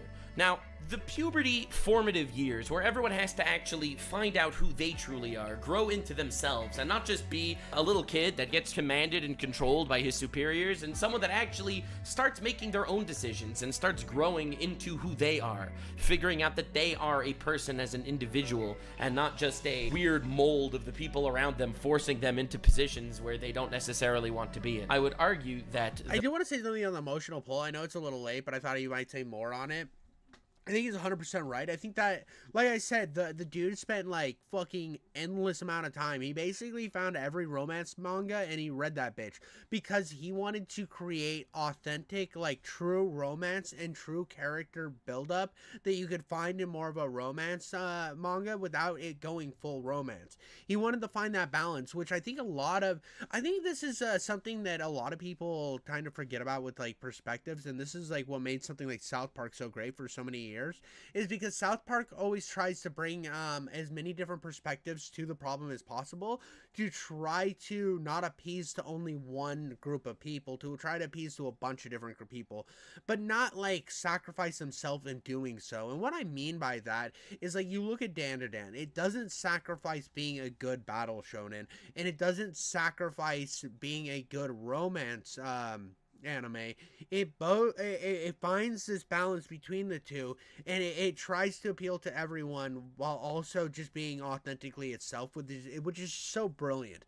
It is just such a good line to run, and it's what makes it a masterpiece, in my opinion. This is why it's one of my top 10 anime of all time. The formative puberty years are the years that are a synthesis between the past and the future. The past, obviously, is your childhood years, and the future is who you will actually be as an adult at the other end of this very awkward ball-dropping tunnel. Now, it goes without saying that I think that the majority of Dandadan is a metaphor for the puberty years, and that's why, of course, they're all going for... Yeah, it's a coming-of-age story. This is definitely your fucking, oh god, there were so many in the 80s and 90s. Basically anything starring Freddie Prinze Jr. Anything that starred Freddie Prinze Jr. Your movies that like were in the 80s where it was like, fucking, I can't think of any of them. I can't think of fucking any of them right now. Fucking dude on a lawnmower holding, say anything. Honestly, almost anything that fucking John. Oh god, dude, I gotta look up his fucking name now. Oh god, anything that he was in the 90s. John Cusack was in. There was a movie with the guy who was like Dr. Steamy in something. What was his name, dude? No, it wasn't him. It was Grey's Anatomy. It wasn't Grey's Anatomy that I'm thinking of. I can't remember what the show was, but it was like the curly-haired dude, and he dated the popular girl, and he paid the popular girl to date him, and they ended up actually falling in love. I can't remember what the movie's called, but that's what I'm thinking of. That type of era of movies, your Stand By Me's and stuff, really took up the scene, and I feel like we don't get enough of those coming of age movies anymore. Like, they still happen, but I just feel like they don't have the focus on what was important about those movies, about the growth with the characters. It seems like they're just kind of like, now it's like, instead of a coming of age story, it's like, oh, let's have them do a bunch of edgy shit and then talk about a personal message at the end, and then the movie be over. And it's very one-dimensional, and I feel like back in like the 80s and 90s, they knew how to take these stories, even though they were cliched, and bring them above that. And I feel like that's what this does, is it looks at like some of the media like that, and it's like, how can I adapt that in the best way possible into a battle shonen? Fucking testicles. I know it's a little on the nose, and I know it's a funny joke. Turbo Granny steals his balls. They end up losing his balls. Random people go and they find these balls on the street, and they pick up his balls and they put balls in his pocket. If you're watching this goddamn video and you never saw Dandadan, you probably think I'm a complete fucking idiot right now. But I am telling you, this is like a major... No, dude, this shit's wacky. The fact that he loses his shaft, he has to go get his fucking shaft. He gets really happy because he has his dick again, and then he finds out that he doesn't have his balls, so he's just like fucking going through all these misadventures trying to get his balls back. I mean, it's very Austin Powers-y. It's very on the nose with its comedy. It knows exactly what type of jokes it wants to make, but I think it lands it for the most part. I don't think I got to anything where it never felt like it was landing the joke. It always seems pretty on point. Plot point of the goddamn show. And on the one hand, it's like cheap humor, cheap funny, but on the other hand, it's obviously a metaphor for fucking balls dropping, bro. That's what this whole fucking story's about, and it just fits so well. It's almost painful to say it out loud because it's so obvious, but at the same time, it's so stupid. And that's why I love this show. But anywho, the puberty years... Well, and that's what makes it brilliant, too, is it takes a concept of you dropping your balls and losing them and having to go on an adventure to get them back, which sounds like a stupid fucking concept and would be stupid in the hands of just about anybody else, but the writer understood how to make it brilliant.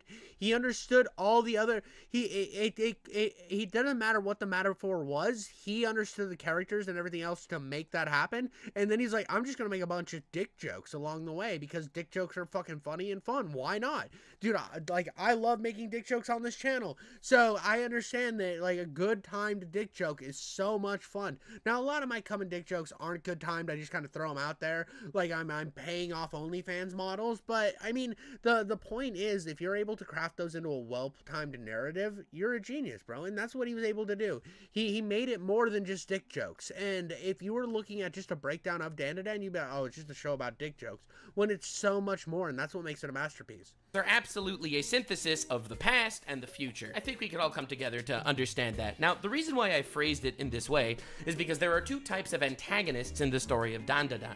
There are the aliens that originally Okarun believed in, and then there are the spirits, the creatures that in the beginning only Momo believed in. Now, these two entities operate differently, and neither of them know of each other's existence necessarily. In the lore of the actual Dandadan, they made it fucking awesome that the aliens would have been able to colonize humans by now. The only reason is that they don't understand how spirits work. And spirits are like kind of the lore as to why the Earth wasn't conquered was because the aliens can't figure out how to deal with that shit. And I think that's absolutely hilarious and awesome world building. But on the contrary, on the flip side, on a metaphorical level, aliens are sci-fi. They're the future, all right? They're trying to steal the main character's balls. I told you, this is a main theme. They try to steal his balls to repopulate their race. They're looking into the future, conquering future solar systems and future planets and shit like that. And when you look at the yokai and the demons, the spirits, they operate purely based on the past. Turbo Granny, for example, is a demon spirit thing whose soul ended up stuck in the corporeal realm because she couldn't move on, because in this tunnel somewhere, a lot of girls were raped and tortured, and in order to have vengeance on these girls, her soul stayed behind to take revenge on anyone that would do something like that. The purpose that I'm trying to make here is, it's the past trauma that keeps spirits tethered to this world, and it's the future of civilizations that bring the aliens here. These two antagonistic forces operate completely differently on different wavelengths, and both absolutely brilliantly represent exactly what the overarching plot of the story actually is. The humans are the only ones that can interact with aliens and with spirits. The humans, humanity, is the synthesis between past and future, much like puberty is the synthesis between your childhood and your adulthood. Now, as that's a really good metaphor. I mean, it's subconsciously, I think we all, if you watched Dandadan, you pulled that from that, but seeing it broke down in video format, that was actually really good.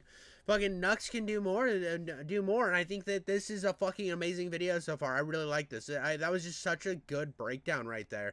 I mean, I'm so hard. You'll never be able to tell because I have a micro dick, but I am so hard right now for this video.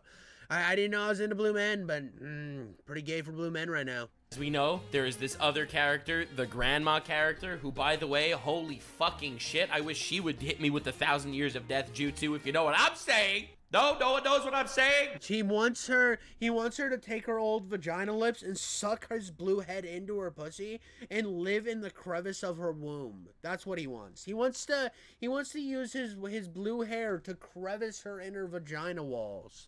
Because she's like the mentor character is what. No, because she's the mentor character like Kakashi. That's why I No, it was the vagina walls thing. Come on, Nux. We know what it is. It's the vagina walls thing. said it. Not because. No. Whoa. Not because. Stop. Editor, cut this all out of the video. None of this needs to stay in the video. It all needs to stay in because we all know what it's secretly about, and it's because he loves to lick the inside of Spirit Granny's vagina walls.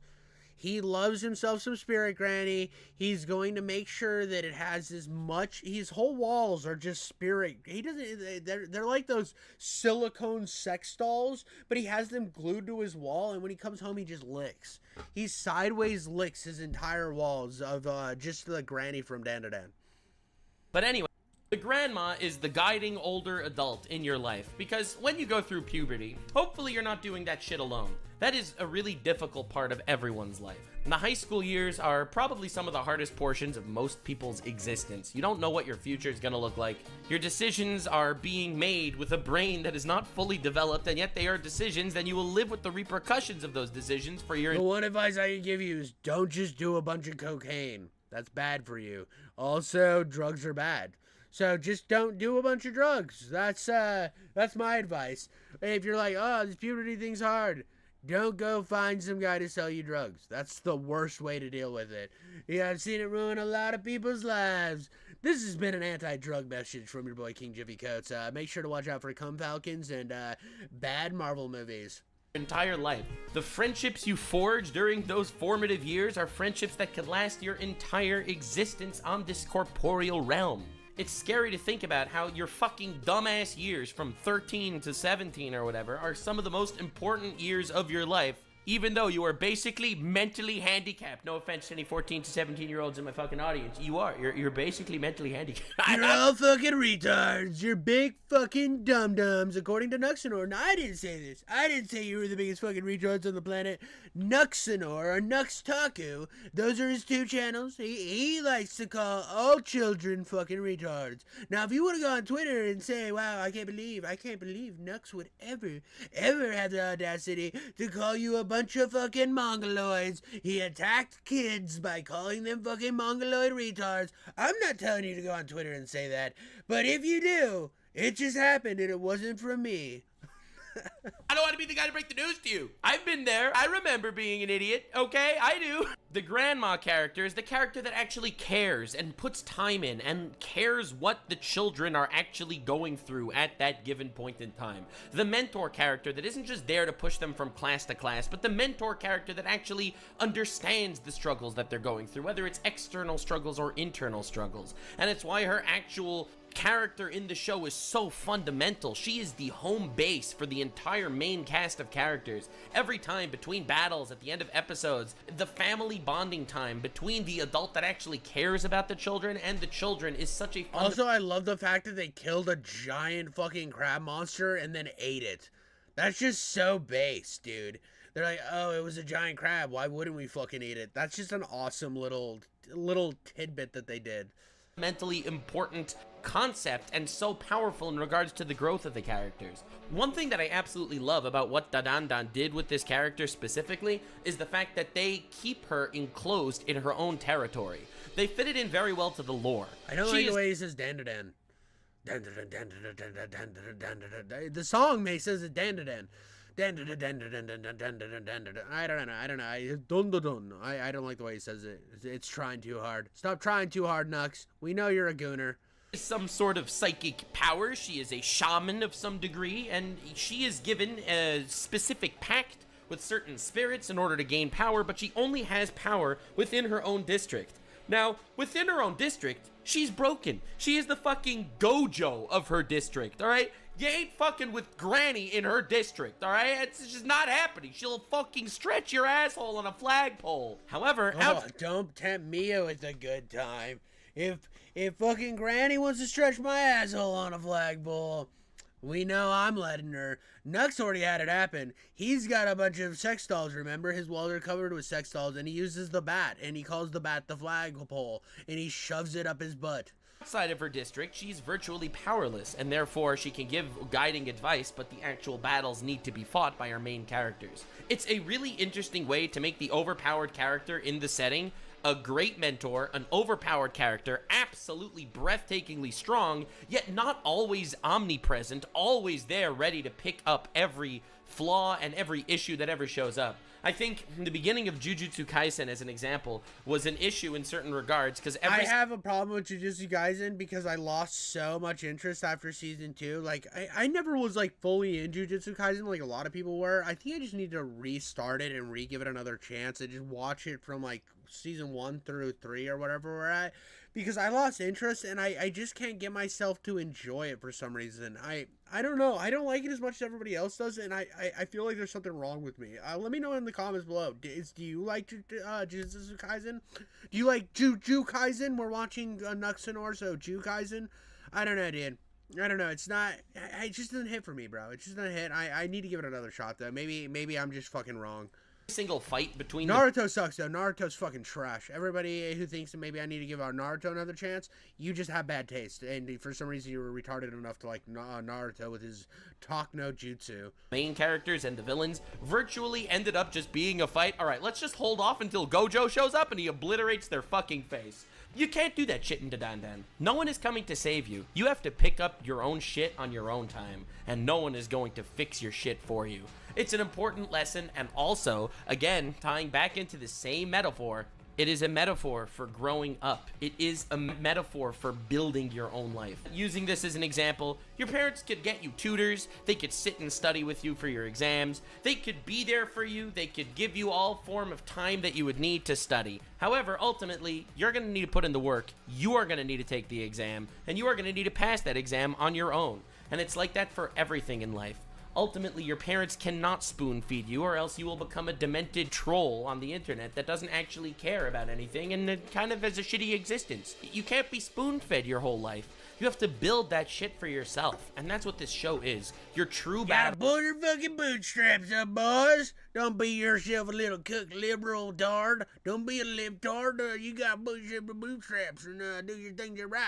You gotta do it right there, boy. Nah, but so for real though, you can't just like this is something like you can't you have to like rely on yourself on to a certain degree, or you're gonna hit life and you're not gonna be prepared for it, and life's gonna hit you fucking back, and it's gonna hit you back fucking hard, dude. You're gonna think you're ready for a dick slap. You're gonna think you're ready for that meat slamming straight into your face, but you're not, dude. Nobody's ready for that first dick slap. So you have to get back up and be prepared to be slapped with dicks time and time again throughout the rest of your life, but know how to sometimes slap those dicks away. Sometimes know when to grab one and pull yourself forward to let it know that you're not letting it slap, but you're using it to pull yourself up to the next level. And I think that's a really important message that everybody should learn. Your true war is a war that you need to fight on your own, with the friends that you have made, with the people that are willing. So basically the exact same thing I said with the dicks. So, Nux, I said it better. The dick metaphor is way better. You're grabbing and pulling dicks. You just don't understand. Because you don't know that you have to grab and pull yourself through enough dicks to eventually get to the pussy. So, you're just a sad virgin is what I'm hearing. To put their life on the line to fight beside you. And that is the story that Dandadan is telling you. You can't rely on Granny outside of her territory. Yes, you have an adult that cares about you, that is willing to put their love and effort and time into molding you and advising you, and their house will always be a safe haven for you. But ultimately, your real battle, that shit's on the outside and no one is coming to save you. Dandadan is a celebration of the formative puberty years of a high school aged student. It is the bonds and the friendships that are forged between people and kids growing up and trying to become comfortable with themselves. An introvert trying to become extroverted to some degree, and an extrovert trying to be comfortable with her internal self. It is a fantastic story, a wonderful representation of everything that I've just described. And it's so cool talking about Dandadan from an outward perspective, you know, like with all the cool battles, all the amazing animation, the glorious fight scenes, the fantastic music, all the funny moments, because it's freaking... Dude, the fucking theme song, like I said, goes hard and make my baby dance like crazy. She'd bounce, she'd like, it was like, dun dun dun dun dun dun dun dun dun dun, and she'd like do that little like baby bounce thing. It was so fucking adorable, dude, and she'd smile, and it instantly became my favorite. I usually skip even 99% of the time, and Dandadan's the 1% of the time where the theme song will start for an anime and I won't just instantly skip it, because it hits so hard so fast and it's so good that you just stop, look, and listen. And that's something that I think a lot of anime should look to Dandadan and be like, yeah, that's how you do a fucking theme song. That right there. Because it's so often that I just don't, like, it doesn't hit me. That, or it's like, it's too jarring compared to the actual subject matter, and this was perfect. It was perfectly themed to the show. It was perfectly loud enough to be like, it's in your face, but the show's in your face. It was perfect. There was nothing better. Like, it was the best theme song ever put in an anime ever, and I will not back down from that. It was fucking perfect, and I never skipped the theme song once throughout the entire series, which is so crazy considering most anime I don't watch the theme song even once. So that's a fucking W in the column of awesome anime. Hilarious, the comedy bits, the relationships. Episode 7, which I didn't want to talk about because I didn't want to spoil, but it's an absolute masterpiece. Episode 7 is straight up one of the greatest episodes in all of anime, and I'm not even hyperbolizing it, but this story in a nutshell. Dude, the idea of the demon, I think in episode 7 is the one he's talking about, where it loses her daughter, and it has this like appeal to where it's like protecting this other character because it like sees her as her daughter. It's just such an emotionally powerful story, and that's the thing about Dandadan, it is it'll catch you off guard, and that's where I find the most brilliant shit, when it catches you off guard, where you don't expect it, and it pulls the rug out from underneath you. It's why there's a game, the reboot of Shadow Warrior. Now, a lot of people disagree with me on how great Shadow Warrior is, but the best part about Shadow Warrior is the relationship you like create with the Hoji, the side character that's like accompanying you because he's in a mask. He's along the ride the whole time. He's kind of like the shitty comedy sidekick throughout the entire thing. Somebody for Lo Wang to bounce jokes off the entire game. But by the end of the game, you actually kind of feel this emotional pull toward Hoji, and you understand the pain that he's gone through and through his past, and you get to see kind of the turmoil he's had to live through, and it takes Shadow Warrior from a game that's just about dick jokes and killing people as a fucking dirty ninja to elevate it to a level that I didn't think it could be made. Because like, you play the 90s Shadow Warrior, it's just about like naked anime girls and a dirty old ninja. But then you play the Shadow Warrior reboot, and it's about so much more, and it catches you off guard. Now, is it the most profound thing ever? No. But I do think that the fact that it can catch you off guard is brilliant writing in and of itself. Shell is so beautiful. All the battles fought, all the relationship drama. It is a celebration of youth and a celebration of children becoming adults. It is a celebration of life. Thank you so much for being here. Hope you enjoyed. This has been my anime analysis video. It turns out I am back. I do these every once in a while when I feel like it and I have the time and I actually decide to do this shit. I am currently in the middle of watching Delicious in Dungeon. As I mentioned earlier, I am going to probably do a video if you leave a like and subscribe. Ooh, I haven't watched Delicious in Dungeon. I thought about watching it and I was like, I don't know.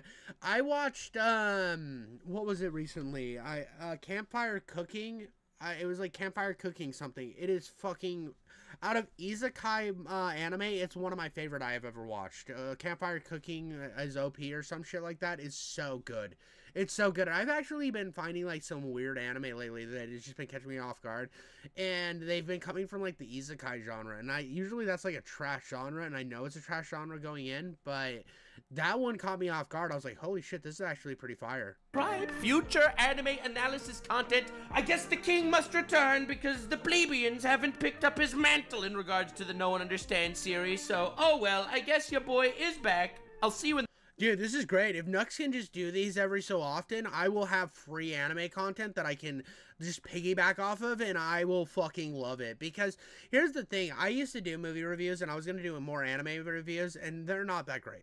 They were kind of rushed. I have time to, like, stream and do this shit and one game review a week while working a full-time job and being a father. I don't have time to also do the movie reviews, and I realized this. I realized that I only had a certain amount of time to play video games and also do the fucking game reviews, and I had to make a cut. So I cut my movie reviews, and it kind of sucked because I wanted to make more like deep cut movie reviews and stuff like that, and anime ones. Like I actually really had a lot of fun with my oh god, welcome to Demon School video. I had a lot of fun with that video. I don't think it's the greatest thing out there, but I had a lot of fun with it, and I thought I was going to do more, but I haven't. But I love reacting to this type of stuff and like actually like giving my own 2 cents and my own thoughts going through it and what I felt, and being able to like do that and piggyback off of it. It's why YouTube's just such a fun platform. And it's like, oh well, you're not originally making this content. Yeah, but like if somebody made a great video and you can actually give it, even if it's a bad video, you can have your ideas now out there in the open and actually make your critiques and stuff, and still have like that ability to present your ideas in a precedented format. And that's what I love about YouTube. And I hope you guys keep liking and subscribing to the channel, and or if you don't like it, dislike it. I mean, comment and do all that shit. Just fucking pound all of your genital juice onto my channel, and I want to keep doing this. I enjoy this shit so much, and I thank and love all of you guys for watching. But that's all I got for you guys. Thank you so much, and I'm out of here.